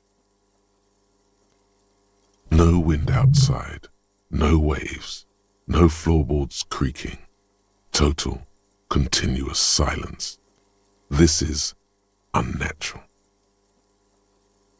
The woman looks around. In the silence, you see dust move on the floorboards. The driver of the speaker vibrates in the air and then stops. Plasterwork begins to crumble down the walls. In the silence, a low hum starts creeping up your spine. It's a song inside you, not in the speakers, not in the room. A great bass sigh in the basement of your mind. Slowly, it builds until the air around you starts to vibrate. It's out there now, in the world, made manifest. It will devour everything, the floorboards, the glass, the streets and people. Nothing will remain. Guys, what's going on?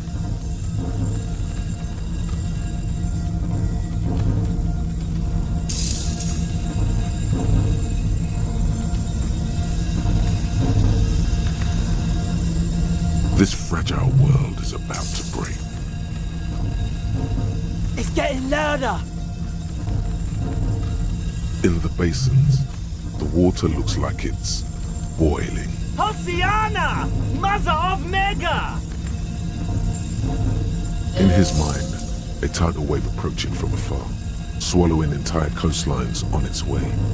So he's peaking, the worst high he's ever been on.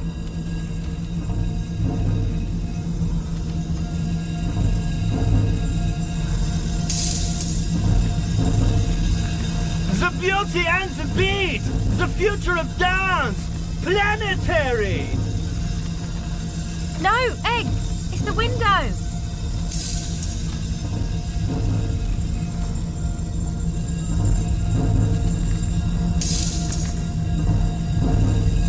In the corner of your eye, the lieutenant steps aside, cautiously, his eyes searching for a possible evacuation route. The window is going to come down! No, the roof! Cracks appear on the stained glass window. Cracks run up the wooden pillars in the dark. Come down to us! Love! Below it, all the bass grows, like the jaws of a giant compressor gnawing on metal and wood. It does not sound benevolent at all. It's shaking the building's foundation. The floor twists. A great pulse arises in your flesh. That's it. I'm muting it.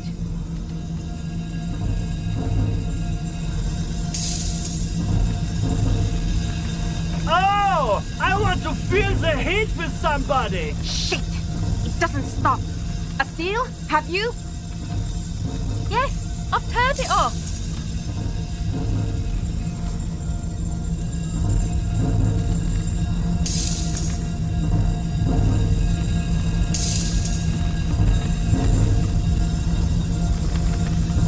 The mic is nothing.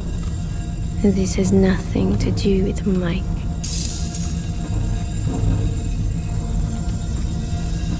Andre, pull the compressor! The place is gonna come down! Fuck! I can't shut it up. The signal's passed. It's not in here. It's... In the mixing desk now, building into a positive feedback loop. This is it. A great roar. The vault of the roof twists above you. Glass shatters somewhere near the door.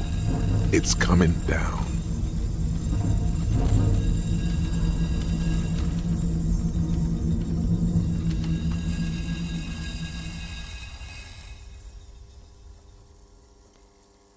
And then it stops. Totally and utterly. As if there never was a sound. Only your ears still ring from the shock. Everybody is staring at Egghead, holding a dangling cable in his hand. A black 3-pin connector.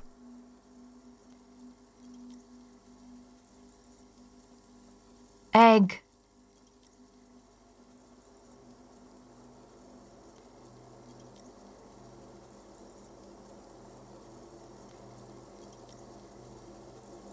I pulled the plug. It was getting too hardcore. You did good, Egg. Most of the place seems to be intact. Fucking hell. Programmer lady, tell me you were recording that. 4 years. 22 people. Millions of reals. All that time? This is what we were up against. Yeah, but did you record it though? It was dope. I think we can use it. Yes, Andre. I recorded it. Damn, I need to send some letters now. Thank you all for doing this. Eggman, you too. And you, officer. I don't know what we've discovered, but I know what it sounds like now. That's a start. It was very hard not to. I think you're right. There is something going on here. And you need to be very careful with it. I promise, officer. We will not play it again. It was mathematical information from the anomaly, presented as a waveform. That's what it was technically. Theoretically, I have no idea. I've never even heard of anything like this. A voice seems muffled in the silent church. It's your ears adjusting after the exposure. Yes, our lead designer. And maybe some of the producers too. And some of the writers. If they're sober enough to open a transmission. They need to hear. That it wasn't her fault. Or theirs. They need to hear about this. Don't worry, I won't send the recording. Although I doubt they have the speakers to produce the frequency anyway. Stay here. I'm going to stay here with these lunatics. Send letters, maybe meet Sulispov. Also devise further measurements. I want you to know that's totally chill with us. I don't care, but thank you anyway. That's the best she can manage for Andre. It's quite a lot in truth. For her, at least. Now, I have a theory to come up with. Some kind of preliminary explanation to all this. Or the letter will sound like I've lost my mind.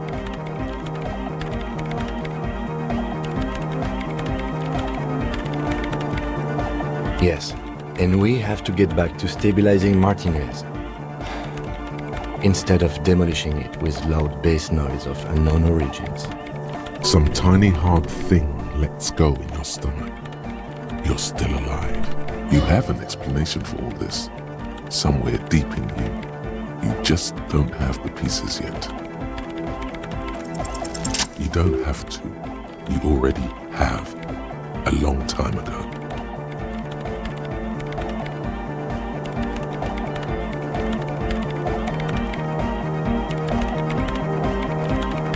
These thoughts formed in you somewhere, in a long-forgotten discussion, behind a kitchen table, in the evening light.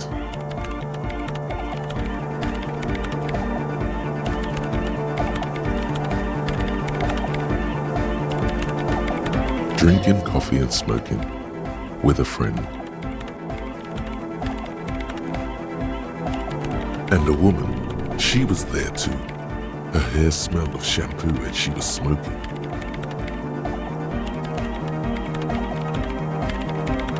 What?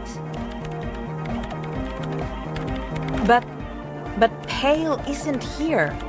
We're thousands of kilometers from the edge.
looks up into the darkness under the nave, then back at you.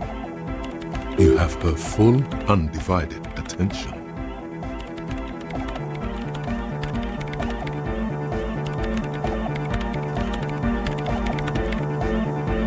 The lieutenant's, too. He takes his glasses off.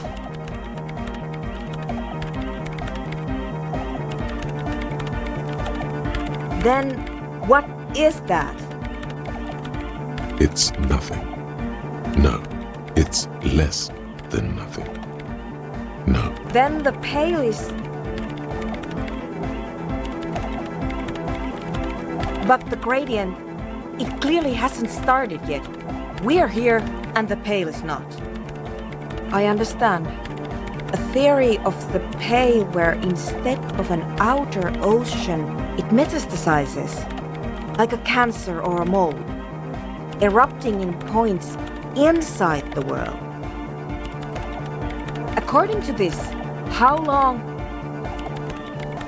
and information causing data losses in the East Insulindian front.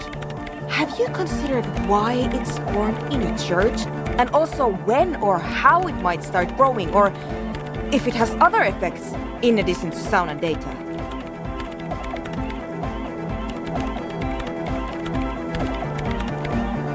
An intellectual hunger fills her now, casting fear aside. I also have a question, since we are piling them on. How do you know this? I'm not doubting you. I'm simply curious as to how a detective of the RCM knows how to think this.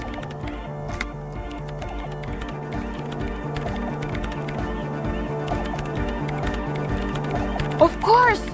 A pine wood sarcophagus, or a containment facility of some kind, built by the first settlers. I have considered the same. The bad news is, there were 7 pinewood churches built in the first decade of provincial settlement. Most of them were burnt down during the revolution, or repurposed before, during the suzerain. I'm not saying all of them have one in them, but... Some of them might. A black grain hanging in the air. You think the presence of that puncture has somehow influenced the outcome of events here? Even, say, software development? She already made up her mind when she heard it.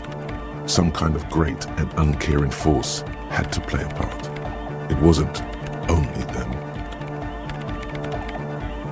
I told the producers we need to go and move to a normal office building with amenities. But no, the artists like the milieu, the writers like the history. I told them. You mean Plaisance and the Dice Maker? There was almost no one left when we packed up. Then go tell her.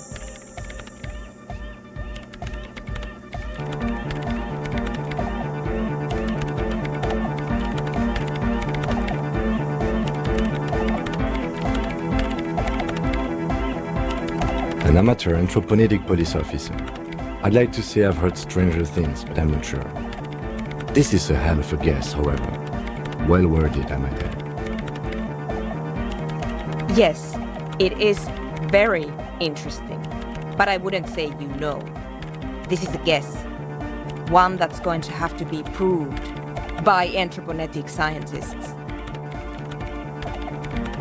Of course! A pine wood sarcophagus. I have considered most of them. Some of them might. She falls silent. The wind blows in through the hole in the stained glass window, cold and moist. I'm going to leave that out. But the rest, some of this I can use to start to explain this to the rest of the team. Maybe I'll sound mad, but...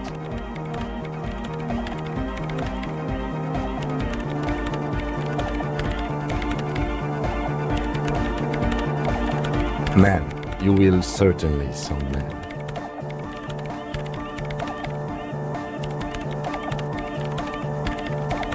One more thing. Maybe a club for anodic music isn't the worst thing you can erect around this particular point in space. Yeah! Once the light is on in the universe, it will never go out!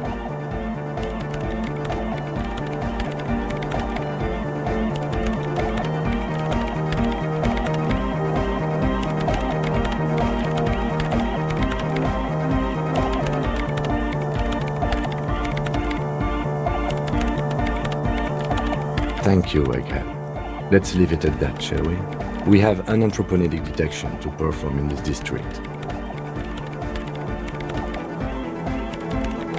What? No, no one's suspicious around here. She has not seen her, sire. 'Tis true.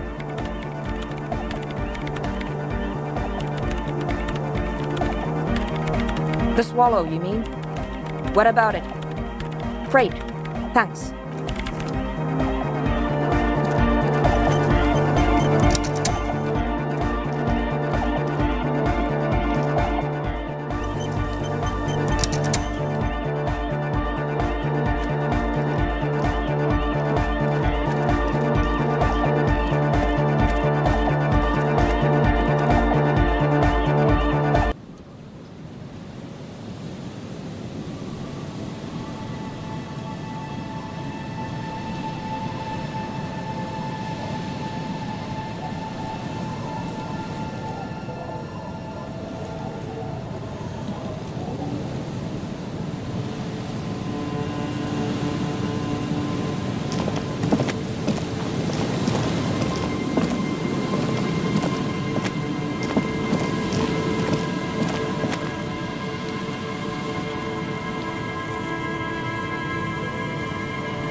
Old door, worn.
Worn by elements.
see a once bright mural towering above you.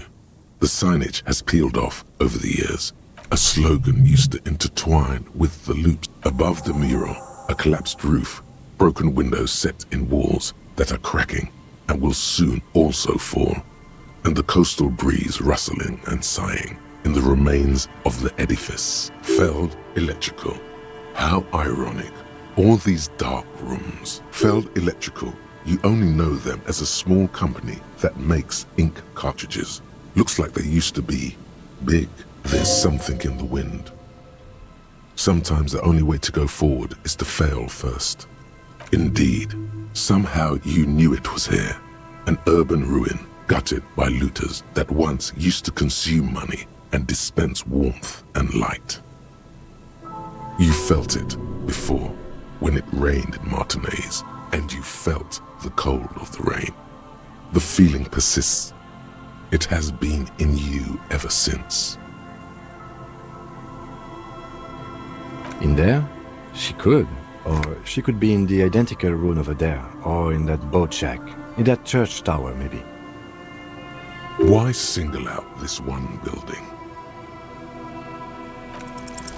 Even though you're sure you succeeded, all is quiet. There is no cold hand brushing against your forehead, no rustle in the reeds. The wind has died down. The ruin in front of you is silent as a tomb. Trying to talk to the wind, the city, whatever you thought would happen, did not. And now you're just standing there with your hands fallen to your side. Is trying to talk to the city something you've done before? Is it in your secret repertoire? A trick for when you're out of ideas? A prayer of sorts? To Revachol? How do we? I was really hoping she'd be in the village. Okay. She's probably north of the village, and this place is a peninsula. We already scanned most of the outdoor areas on our wild cryptid hunt, so we have an understanding of the geography, at least.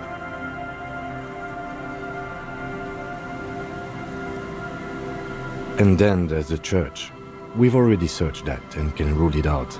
I know it doesn't feel like progress, but exclusion is a step too.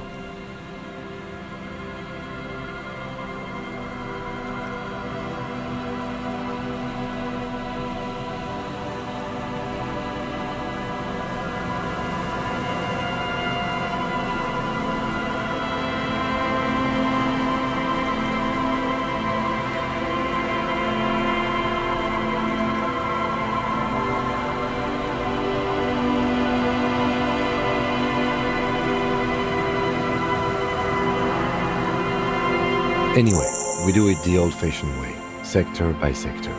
Go over the whole peninsula, ask the locals, enter the places where we can enter first, like we did in the village. Trying to talk to the wind is trying to talk to the prayer of sorts. To Revachol. Then, if we're desperate, we can look where we can't enter. Bunkers, storm drainage, this place. I'm sure it won't come to that. Walk the coast, the old boardwalk, the reeds. You can always come back here and talk to the wind again. Look where it already got you. An adventure awaits. An adventure on the windswept urban coast.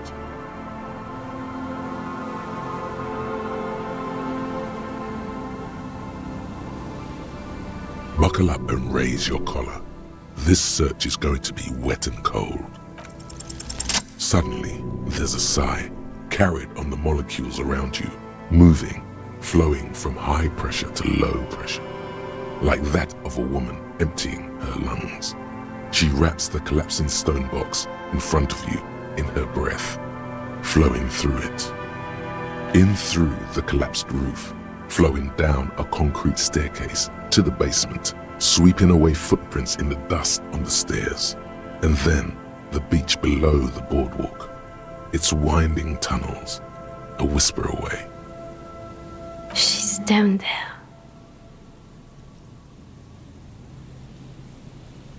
Okay, why?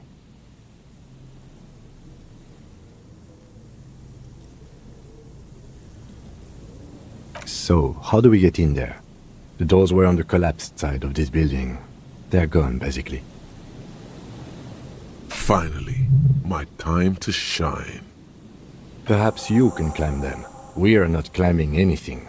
I'm 43 years old, and I plan to live to see 70. There has to be a way to use brute force. Climbing sounds unsafe. Brute force is safe. Look around and find something to break if the ladder fails.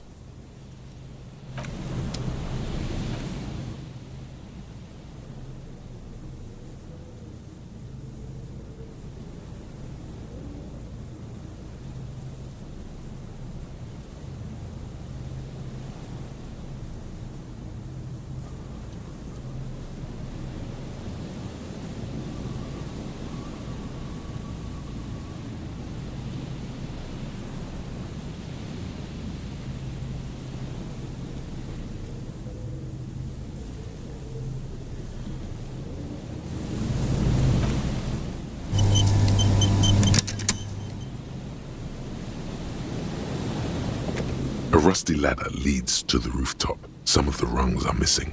Yeah, that doesn't look good at all. The distances between the remaining rungs are rather wide. You'd have to use the mounting brackets. However, they seem corroded and the peeling rust is razor sharp. In addition, the first rung is going to be tough to reach. It's what, 3 meters above the ground? And you're 180?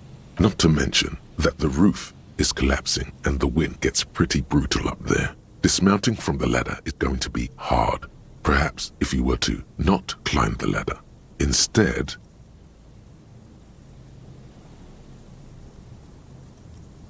what if you were to do something more subtle? What if you were to reconceptualize climbing the ladder? Yes, climbing it would be too expensive. The animations your body needs to make interacting with the ladder are beyond your capabilities at this moment in your career. Astral projection. Yeah, because falling from that height seems, well, splat. So don't do that.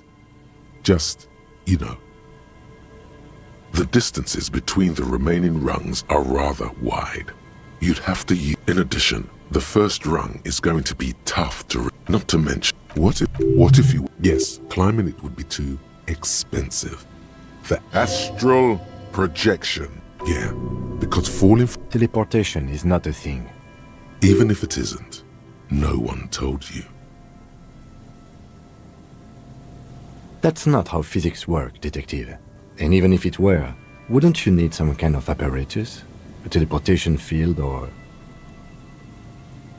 What are they talking about? Teleportation, Mikhail. It's generally thought impossible. Oh yes, it could hurt. A lot.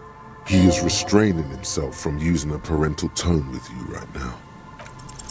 All you need to do is close your eyes and concentrate. Darkness enfolds you. You can feel the distance between the bench and the first rung of the ladder. All you need to is...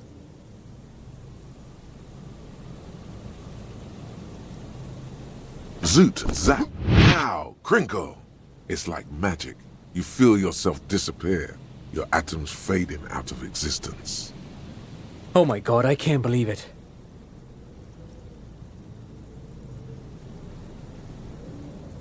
Bam! You find yourself on the roof, having mastered the art of physical displacement. I just saw you climb the ladder. You just climbed it like a regular person. No, not like a regular person. Like a phase spider. The wind at the top of the building starts howling loudly, blowing away the lieutenant's voice. Faintly you hear... Never mind. Find a way to let me in when you get inside. Don't go adventuring with a backup, especially if we think the suspect may be hiding here.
A mustachioed and mutton-chopped man, amateurishly depicted, gazes at you with sad eyes.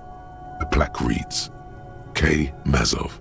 There is a spiderweb in the lower left corner of the portrait. Years' worth of dust is shaken off. The full head of hair, matched by an ample moustache and sideburns, look a bit silly. Someone crouches, heels digging into wet sand. Hands sweep across the sand. Grains stick into the frayed skin of the fingertips. An old man sits on a slab of concrete and taps his fingers against the glass of a scope. You shut.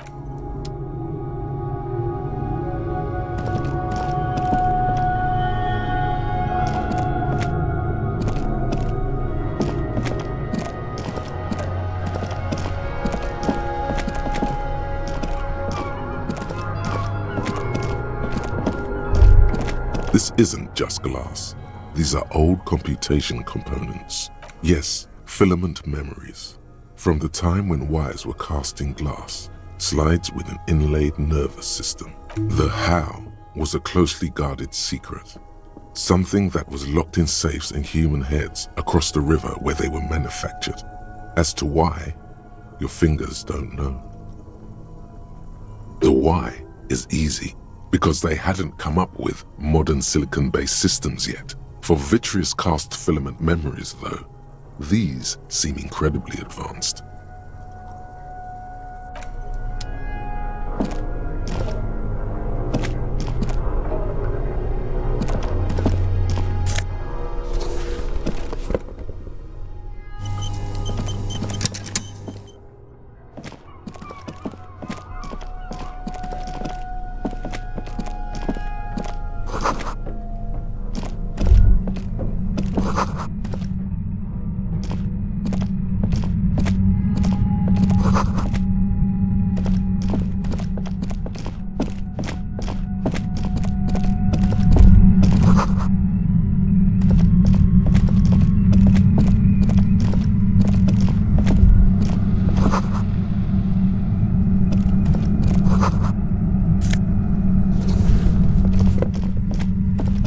Suddenly, your entire body is paralyzed.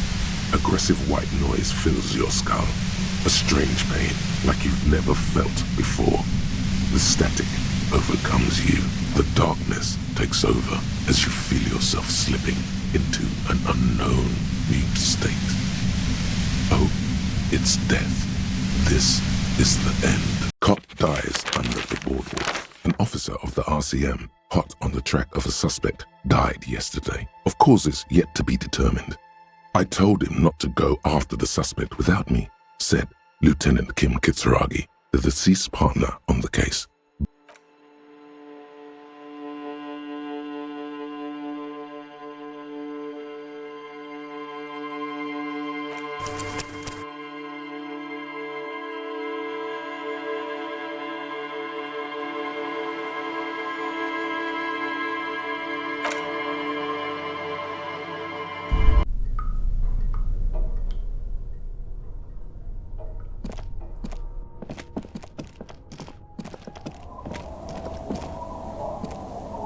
Two rusty metal plates that slide apart form a crude door. It's been here under the boardwalk for a while.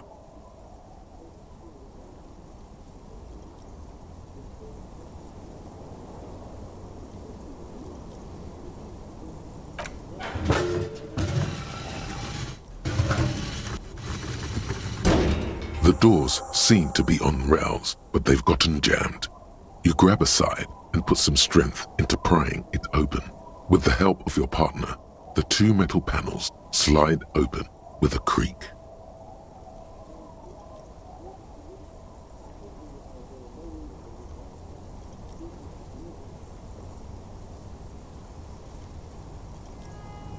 Huh. I hope no one dangerous heard that. After you climbed up to the roof, you mean? There's a maintenance entrance under the boardwalk. It's next to a drain pipe, possibly a storm drain. It was easy to miss before. He's quite proud of himself.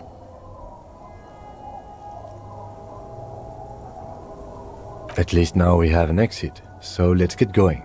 It's time to investigate these passages.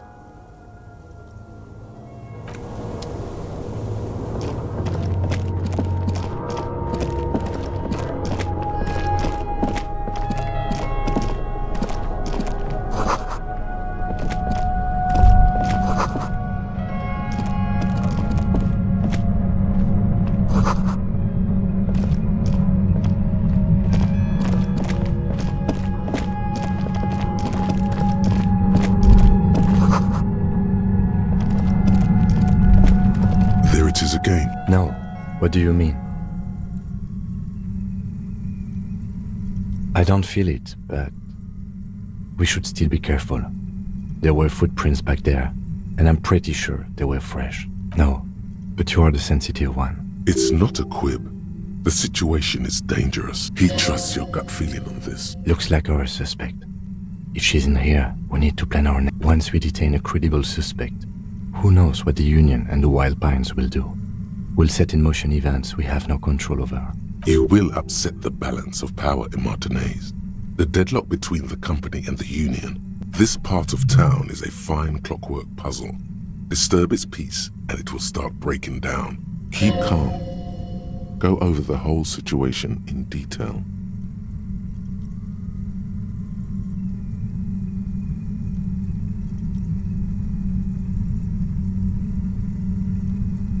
You're right.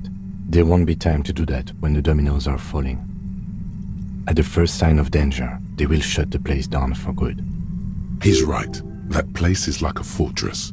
It's already almost impenetrable. Definitely. It amazes me how we've managed not to. The Wild Pines has information that may be critical to our case. You think we should finish running it now? Maybe you're right. It might not be as useful later.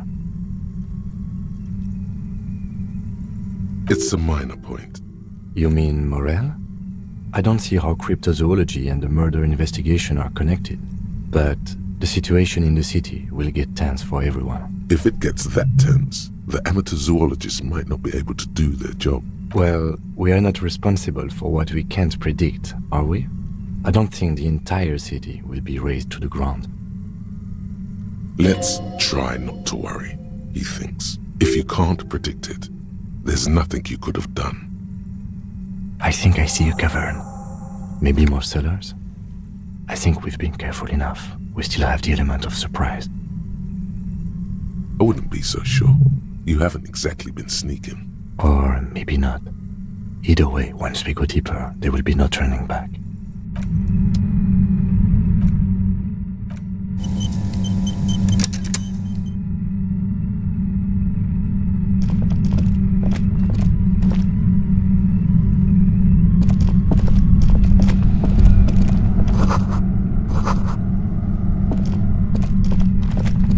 Suddenly, your entire body is like 1,000 radio stations are being blasted into your head all at once. But her words are the only ones you can make out. I know you're feeling pretty uncomfortable right now. Don't move too much or fight it. That'll just make it worse.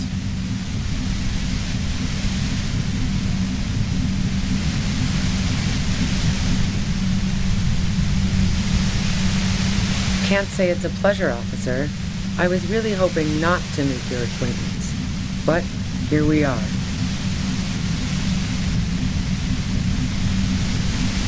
The voice coming through the whirlwind of pain is not malicious. She doesn't want to hurt you. but she has to. Don't focus on the pain. Focus on doing your job. Tell her she's under arrest. Really now? Check this out. You're overwhelmed with a new surge of violent static. It feels like a blood vessel exploded in your brain. I'm using a pale latitude compressor. You and your partner have been caught in its field.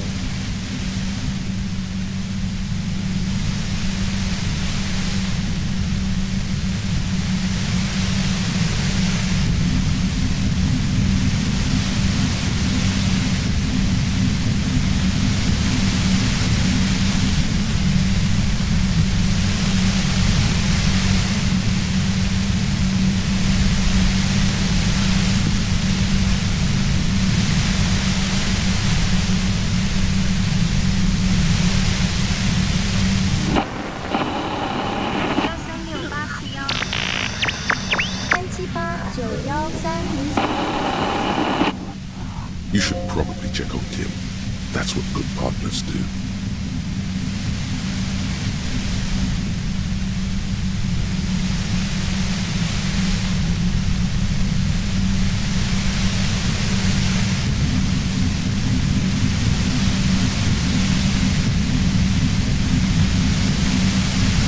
A pale latitude compressor is used to sort of make the pale more manageable.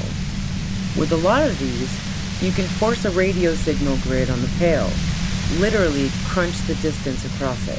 Signals are relayed across a series of repeater stations fixed to buoys. Not a fun job manning those stations. All alone out there in the pale, people lose their minds in just a few years. Sounds like she knew someone who used to man one of those stations. But she won't tell you about her. Boy, you're one empathetic police officer to have guessed even that right now. So, what we are experiencing is a concentration of radio waves. Precisely. This is an industrial strength paraboloid. It's meant for forcing dimensions on something that doesn't have them. Needless to say, the frequencies used are out of this world. At the upper limit is the large prime number generator station. It's used specifically for pale latitude compression. That's why you may be hearing some numbers. But you might also hear, or think you're hearing, local radio chatter. She's been holed up in here for a while with no one to talk to. Keep her talking, and you just might get an opportunity to break loose. The pale? It's the end of the world. I built it myself. And she's proud of it too, as she ought to be. This is way beyond your abilities. That's illegal. I'm guessing it's patented. But we are beyond that, aren't we?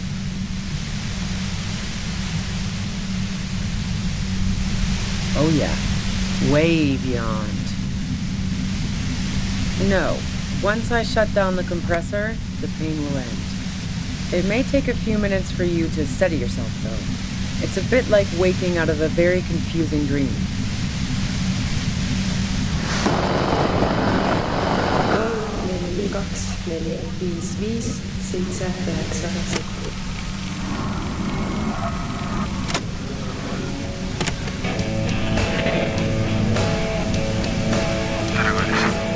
Yeah, I stuck my head in there before using it on you. It seemed like the ethical thing to do. Can't say that I enjoyed it. The field was weaker, but I can imagine what you're going through. Yeah, let's not talk about that shit. You were hunting me and fell into my trap instead.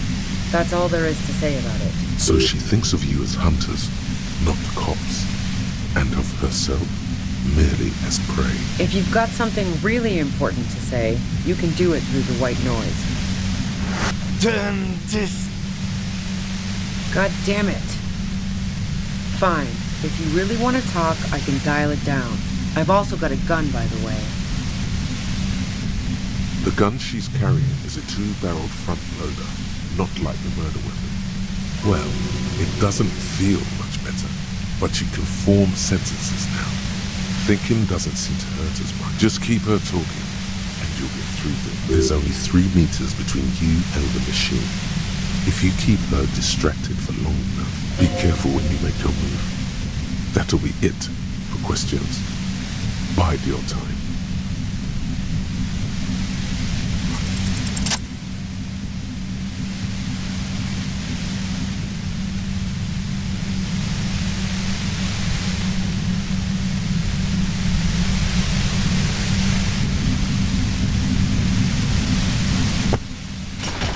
You did it. The compressor lies broken on its side.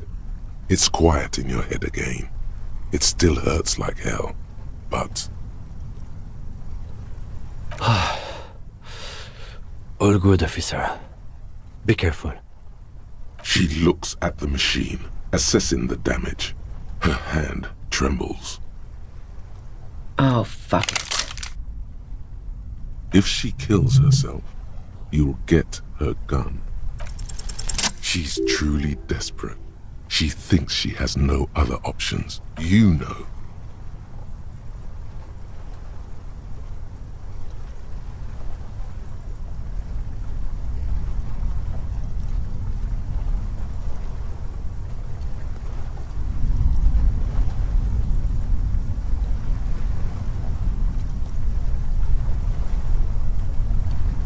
She stares at you, frozen, the gun still in her mouth, eyes filled with dark intensity. Then something shifts in her. Gratitude, doubt. She's still ready to go. Her neck and shoulders relax, and her grip on the gun loosens.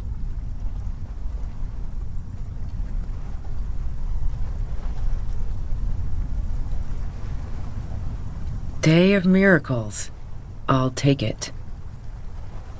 She runs past you, then past the lieutenant, and disappears into the darkness of... Good call. I would have done the same, had I not been incapacitated. He couldn't take it like you. It irks him. Then he gets over it.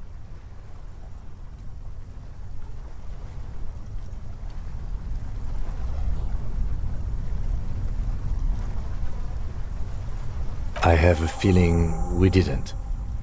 Her tent. We should check it out.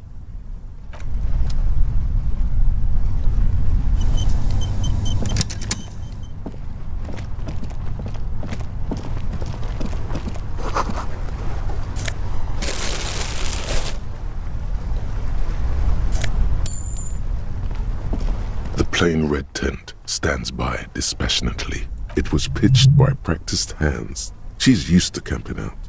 The tent looks old, but well maintained. In the darkness of the tent, a rolled-up sleeping bag, cooking utensils, some books, and a kerosene lamp. It reeks of cigarettes. Assorted soft covers, mostly pulp horror.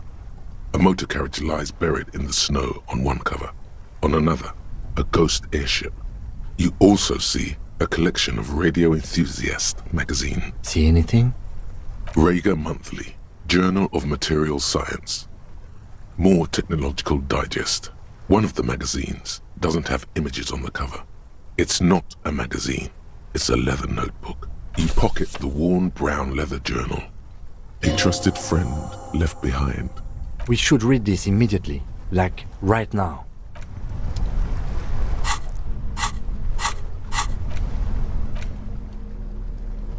A thick journal. The cover is worn like someone used. It's made of full-grain leather. The lower left corner of the back cover sports an embossed brand name. Schneller. Schneller is a stationery brand from Gottwald, beloved among architects and engineers. She's got good taste and must have taken whatever she recorded here seriously. The journal falls open. About 2/3 of its ruled pages have been filled. The large cursive of someone who writes quickly and confidently, perhaps too confidently. Many phrases and even paragraphs have been crossed out, with tiny corrections scrawled above and in the margins. It's a mix of logistical notes, diagrams, and personal reflections, all dated. It's good she left in a hurry. We could learn a lot from this. Hard to tell exactly. It's mostly noted down in code. Looks like contact information, quantities, directions. There could be useful information about local operations in those notes. We have a junior sergeant at my station who's good with codes. I can give this to her after we finish this. Esoteric radio technology. The most recent ones probably pertain to the latitude compressor, sketches, calculations of distance and density. You make out a familiar spiral shape, short wry observations of people and places, probably a way to pass the time on the road. Also, what appears to be attempts to sort through some difficult decisions. There are a few passages with many questions in them. The way some of those question marks trail off into ellipsis, she was going through a tough time. Staff issues, always tough on the leadership. You smell traces of betrayal. The first entry is from August 2nd of last year. It reads simply, I know my position is precarious. All I can do is make myself as useful as I can while looking for a way out. Remember, no one is indispensable. Nothing on March 4th. March 5th, though, well, that's bound to come back and bite me in the ass. I'm bad at this. Loyal to a fault. But that's another matter entirely. She is referring to betraying her previous employer. The most recent entry is from today. It reads, even when I leave here, if I leave here alive, what's my next move? Staging a lynching is a crime, even if I'm not accused of murder on top of that. Forever on the run. Not really my idea of the open road. Man, I was really looking forward to winning. I just don't think she killed a mercenary. It's mostly a gut feeling, though, since we let her walk out without hearing her side of the story. That would be a first, or a fourth. But who's counting, he thinks. I wouldn't go so far as to say that. Besides, I'm not sure her life as a fugitive is going to be much better than we does. Classier was the one who pointed the finger at Ruby. Perhaps she was trying to steer us away from herself, or... Either way, we need to keep an eye on her. One thing is for certain. We have business back in the whirling and rags. Questions to ask. We should get to it. Something tells you you should be extra careful from now on.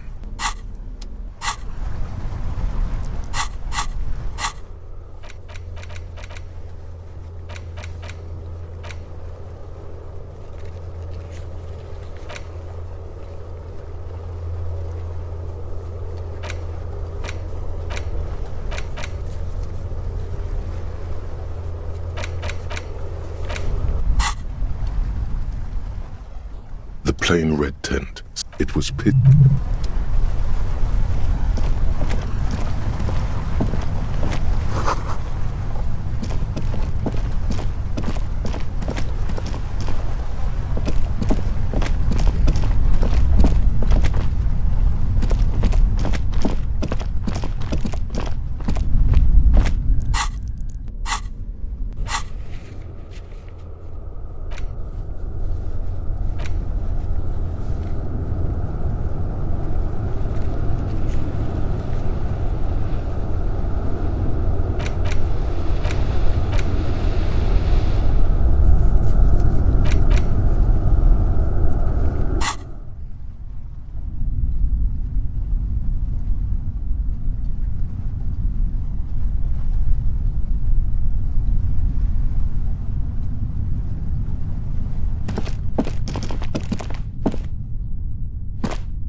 There's nothing else to do with the traps at this time. They're all...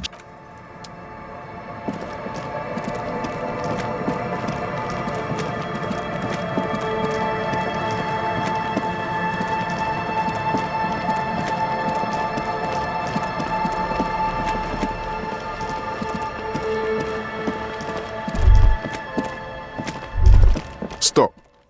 Now. It is time. Crisis. Death. You can feel it in your blue soul. Arm yourself with anything you can, unless you have nothing. Because you didn't find your lost gun, then just walk to your death. I can talk you out of it, whatever it is.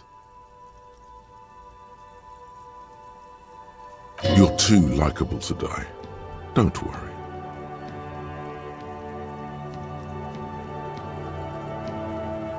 It would be better if you didn't have to. It's not just your own life that will be at stake.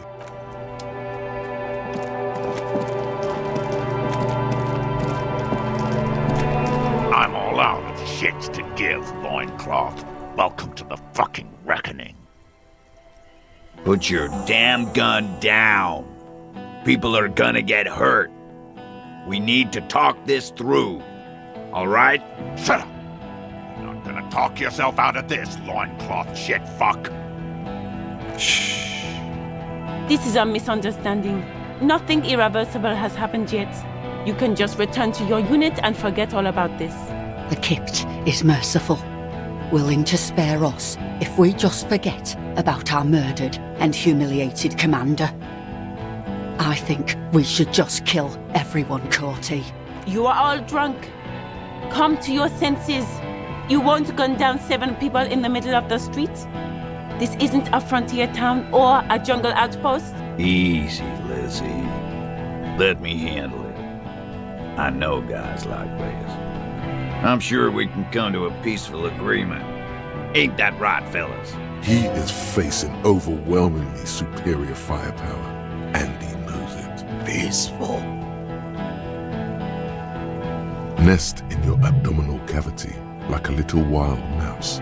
The masked man's words are barely intelligible, but you can hear them. Fuck. There are 3 of them. I was hoping there would be less. This third one, he is the most dangerous of them all. Heavily armed. The lieutenant is genuinely worried for his life. You should My plan is not to get killed, but we have to intervene. He doesn't want to, but he must.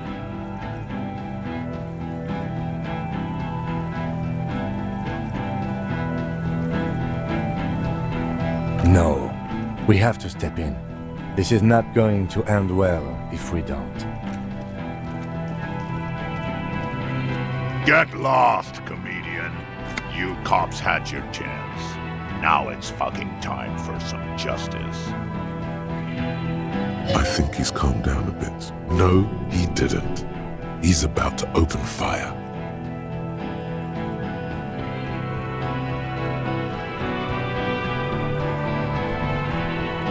You can't think that way now. This is serious. Pig fuck!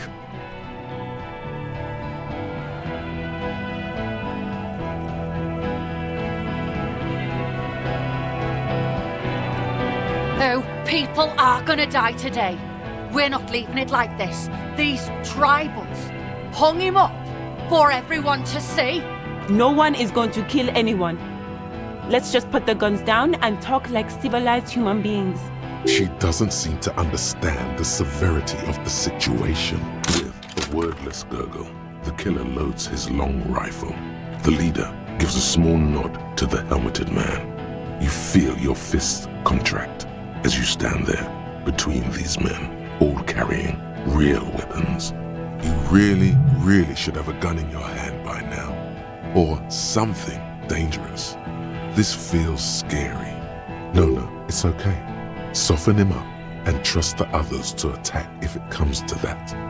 Make him talk. Present an argument. If you waste time, people will die. And they will still attack you later. No, we can do this. Drag it out a bit. Get under his skin. I don't know about this getting under his skin. He'll only get under yours. I'm barely keeping you together here. This is it. Peace. Always peace. It has worked thus far. Start with the first idea you have. Move down from that. Please, whatever you do, stop wasting your time thinking about it.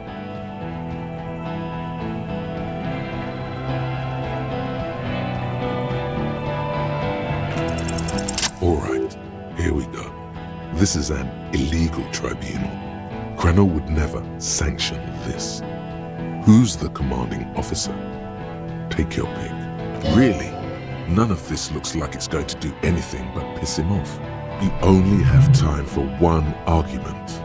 Choose wisely.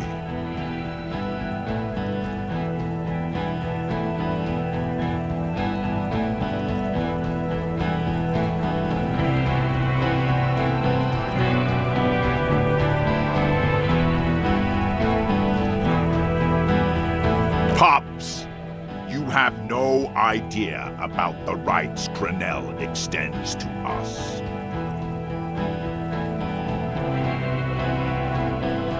If I fuck and kill you, hang you to that streetlight by your shit pipes, then that's called a necessary display of force. No one's going to give a shit about dead loincloths. That's reality. Okay, it's not much, but he's thinking about something else, and his hand is off the gun. This did something. Easy now. Tell them these men didn't do it. There's a peaceful way out. Dangerous. Ask about him first. You don't want personal facts about his dead friend coming out of your mouth. He has to start it.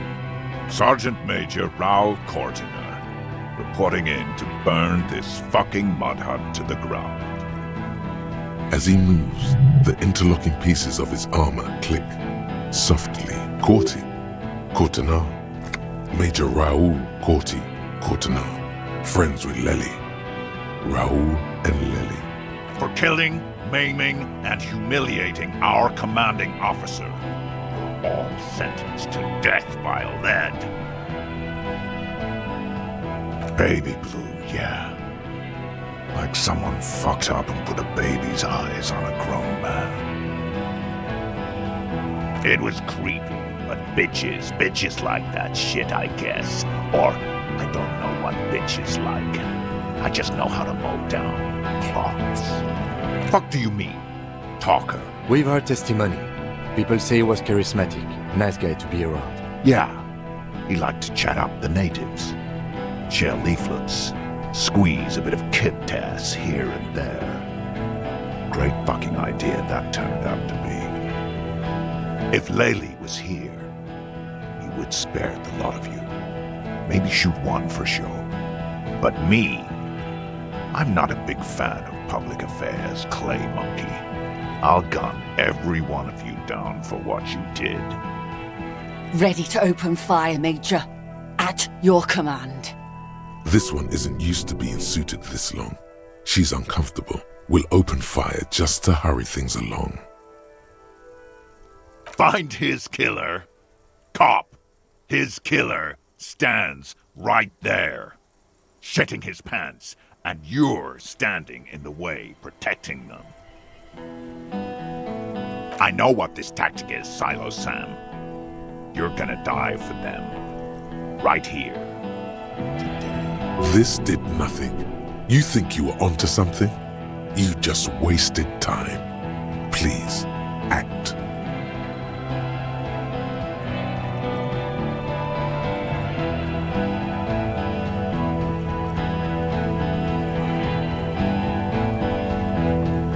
Yeah? Who did that? You should implicate yourself. Throw yourself onto the embrasure. Chest first.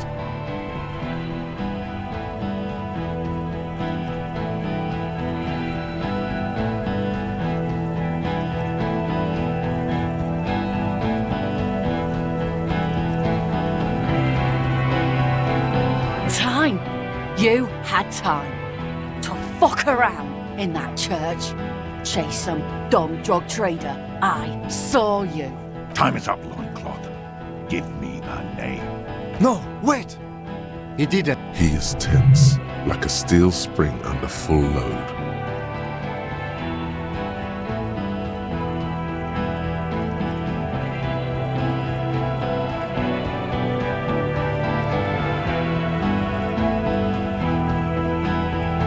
You think this is funny? What if I just shot one of your pals here for fun? Huh?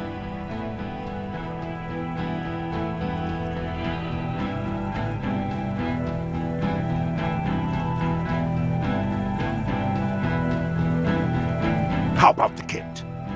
That'd be fucking funny. Listen, please. This cop and this drumhead court marshal won't decide who...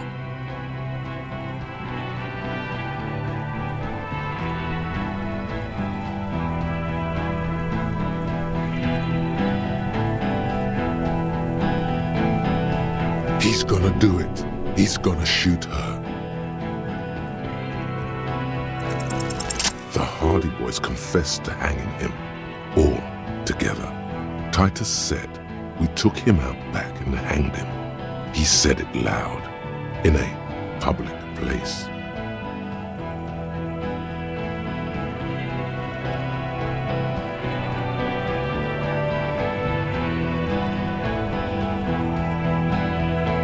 You're lying. DePaul heard it. A Kiel Model 40 revolver, 8 rounds in the barrel. The gun slowly sways in his hand from the inebriation. You heard wrong. She and these men have been helping us find the shooter.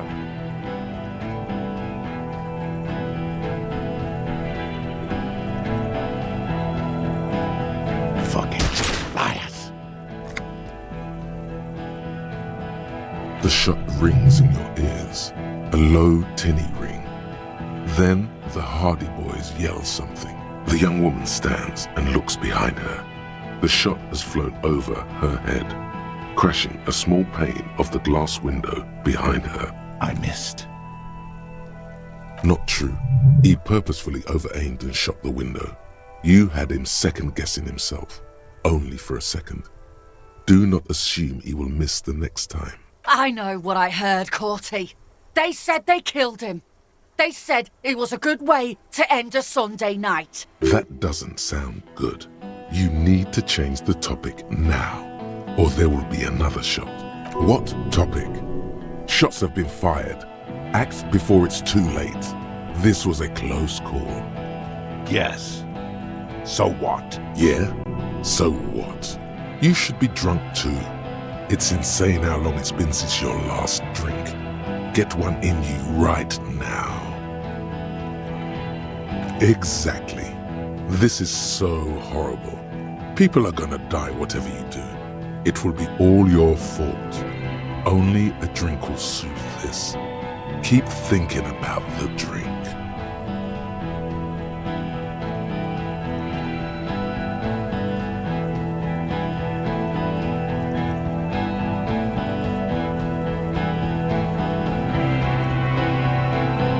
Shut up. Let him think. Too much is on the line. He's not gonna fuck it up because of you. I won't let you. Nah. I'm clear as day. Fucking government-ordained super soldier. He must be tweaked off too, with something other than alcohol. They always... Enough already! What is this? We didn't come here to fucking chat! Interrupt me again and I will execute you on the spot, Lance Corporal. Now, you got them both off-piste. He's foaming mad at her.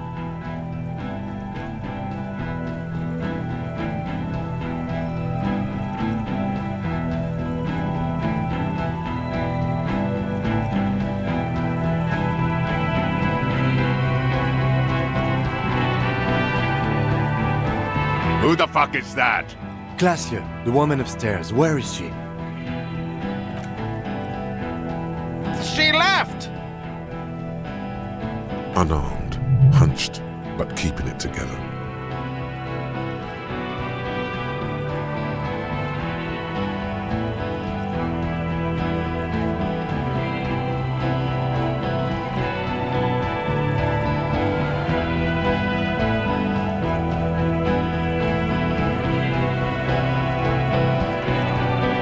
What am I doing? My fucking establishment is under fire! You know how much windows cost?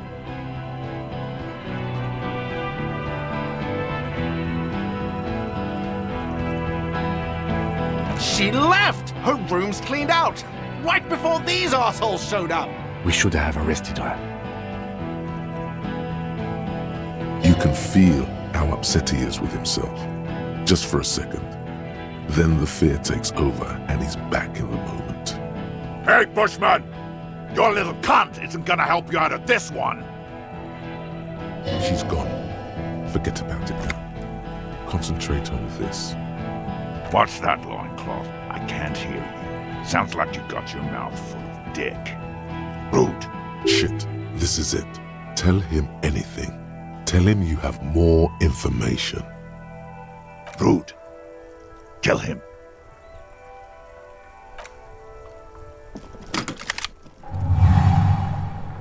The porcelain man raises his rifle and takes aim at you. His hands are steady, and the long barrel of the rifle sways slowly. An Easter AR-FA-7, built for taking out light armored vehicles. It will devastate you. You leap left. A swarm of angry lead passes mere millimeters from your side, tearing fabric off your coat. Feels like the lightest of tucks.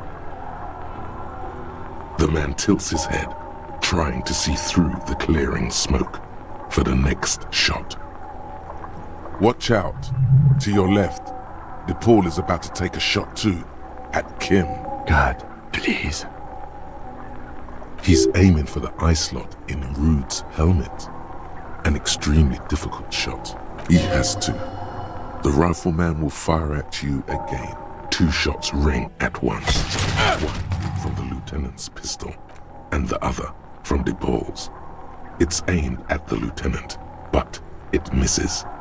You hear a scream behind you. Glenn, dying in a puddle of blood behind you. His mangled torso has 2 gunshot wounds. Blood gushes out of them like red geysers. Oh God, watch out. You see 2 cold eyes looking at you through all the smoke and panic, and a pistol raised, aiming at your chest, point blank. Then the man squeezes the trigger.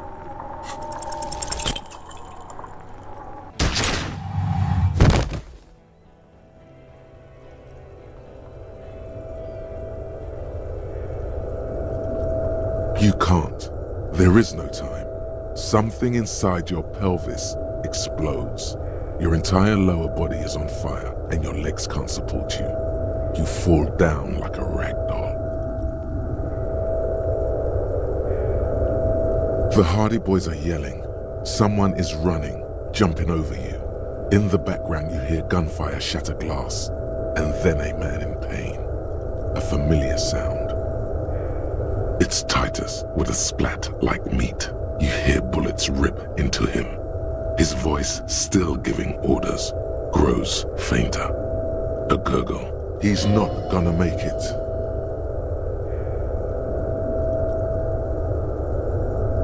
Warm blood pools underneath you. It's sticky, and there's so much of it. You're bleeding like a pig, but the bullet seems to have gone right through you. Don't go into shock, and you might make it. Don't go into shock. Hold on. Liquid parts mostly, and you're quickly running out of them. There is a major artery on the inside. Nothing. A persisting darkness. Dancing lights of pain. You're bleeding out.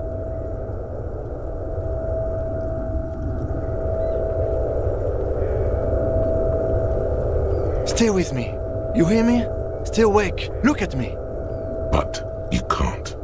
It's so hard. Your eyelids grow heavy, and the sounds ever more distant. And a cold comes over you. The lieutenant, too, is somewhere far away, almost gone, when suddenly you sense something behind him, a shadow towering.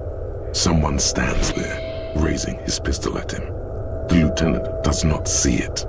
He's pushing down on your wound with both hands. Scream immediately. He's gonna die. No, you scream. Behind you, from your bloody lips. Your eyes are full of fear. There is no room for hesitation. The lieutenant turns around and fires, his body falling on yours in the course of the motion. You hear a roar of pain, a death scream. The sound disappears like someone pressed stop on the tape. The hulking figure, too, is gone. And so is Kim. And the whole world. This is death. One more door, baby. One more door. Brother, you already were a ghost. Up there screaming along with all of them, scaring each other, haunting each other. It's the living who are ghosts. The dead are silent. They don't rattle windows or write letters in blood. The living do. Leave them. The fight? There is no fight. The fight is over. It was lost 1,000 years ago. You have laid here forever. Keep falling deeper. Take the door.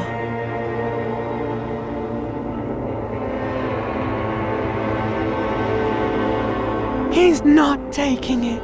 His body is not taking it. Oh God, no. He's not disintegrating. He's swelling up instead. Over the hours, hurting, moaning in his sleep, and rotting, and being disinfected, and smelling of drugs, and feeling saliva in his mouth, drifting in painkillers. He can't go. Not before the case is solved. There was a radio in the distance. A radio of the world. Playing sounds. Good morning, Elysium. Soon you will return to the world. You're thirsty. Reach for the glass of water by the bed. The world is still there. Sleep some more. Hours turn to days. Soon we will get up again and go through it again. Finally we know what the infernal engine was outside. The clarion call. It was him. He is the infernal engine. He never stops. He only gets worse.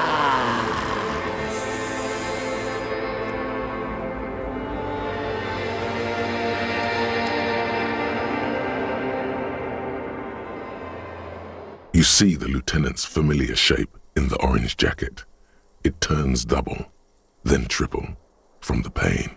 It's nothing. You're alive. That's what matters. Sunrise, Parabellum. It's not ouch time yet. You just got the Dramamine pill an hour ago.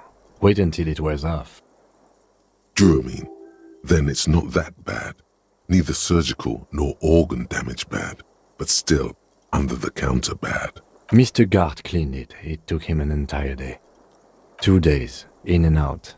You've been up enough to take Dramamine and curse. And drink water. Yes, the joke wasn't funny anymore. I took it off. The close proximity of death must have made the lieutenant contemplate his life choices. He's done with the jacket. Sunrise, Parabellum. Sunrise, prepare for war. It's an old revolutionary thing. The gates of the harbor are boarded up. The streets are a little more empty. Apocalyptic violence is yet to erupt, I am relieved to say. I think we may have held it off, for now. Barely. Yes, we have also completely failed, but that's okay. What happened? We tried to take the diplomatic route and hoped they wouldn't attack first. They did. The Major gave the command. As retaliation, their rifleman tried shooting you. He missed, or you dodged. Then I shot and wounded him, while Glenn took a bullet in the spine. It was meant for me. Glenn did not survive. This is not the first person to die in his place. He goes on. Titus, Fat Angus, and Theo charged. Angus and Theo died before they made it to intensive care. Titus died in the hospital. Yesterday. Alain and the young musician, I forget his name, they are all that's left. Yes, you were bleeding out by then. You warned me. I was able to disarm Cortana before he got the jump on me. Thank you. I was not able to kill him, as I should have. Crenel took him. A stray bullet killed the Pole, though. And that's what happened. Yes. This is the one. He's in a private hospital across the river. Crenel claimed him from the local butcher shop where Titus died. Turns out he's insured. There is unveiled anger in his voice. We won't get to him anymore. The good news is he's not coming here either. I did some damage. 5. Glenn, Theo, Shanky, Angus. The fat one. He took a lot of bullets. All. Yes, officer. 7 people are dead. It's not a success. But what's done is done. The violence is cordoned off. The mercenary tribunal is neutralized. The worst scenario. And we are still alive. Both of us. He did not expect you both to survive once you stepped between those two armies. His smoking, his hunched back. You have it worse, but he took a real beating. That cigarette has medicinal purposes. Reasonably bad. You were shot in the left quadriceps. That's your thigh. The outer side, thankfully, no major arteries were nicked. The bullet was removed and a bacterial infection treated with mercurochrome. We will see. With considerable pain and the stitches tearing every now and then, you should be able to do it. No. A man and a woman sit in the front seat of an armored motor carriage. The woman is driving. The man lights a cigarette. Jean Vicmer is his name. The asphalt vanishes under the wheels of the machine. Ahead, harbor cranes rise to the sky. Back to that shithole, he says. I called your station after the fight. The injury was logged in. They told me they've sent officers to join you on the site.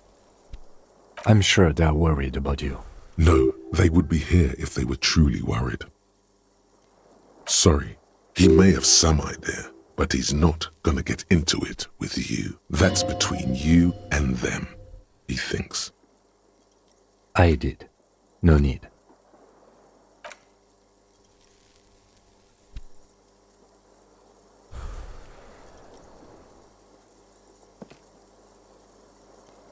Easy now. You can take it. Just don't lean on that leg of yours too heavily. Your balance is way off. You feel like you're about to fall over on that thing. How are you? Your disco days should have been done quite a while back, Lieutenant Freighter. I honestly don't know. Do you? Because we can't talk to Evrard. The harbor's in lockdown. Everyone in there is outside our grasp now. The Wild Pines representative has left too, and we never even met her.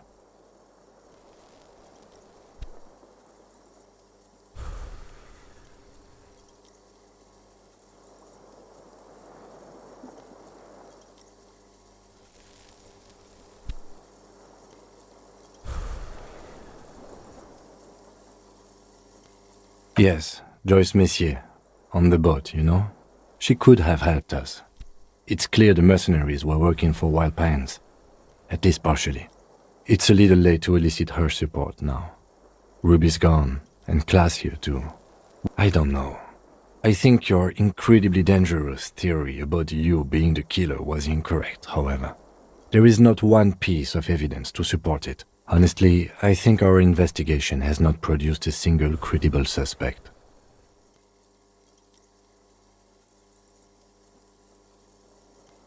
I don't know. That's been there for years. What? Every piece of garbage in the city is not connected to the case. You don't have to keep everything.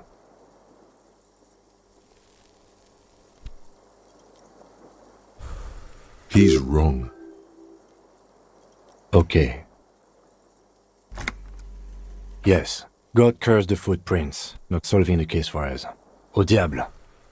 It's extremely easy. There are thousands lying around from the war, all completely unusable. It's precisely how easy it is that makes that bullet useless.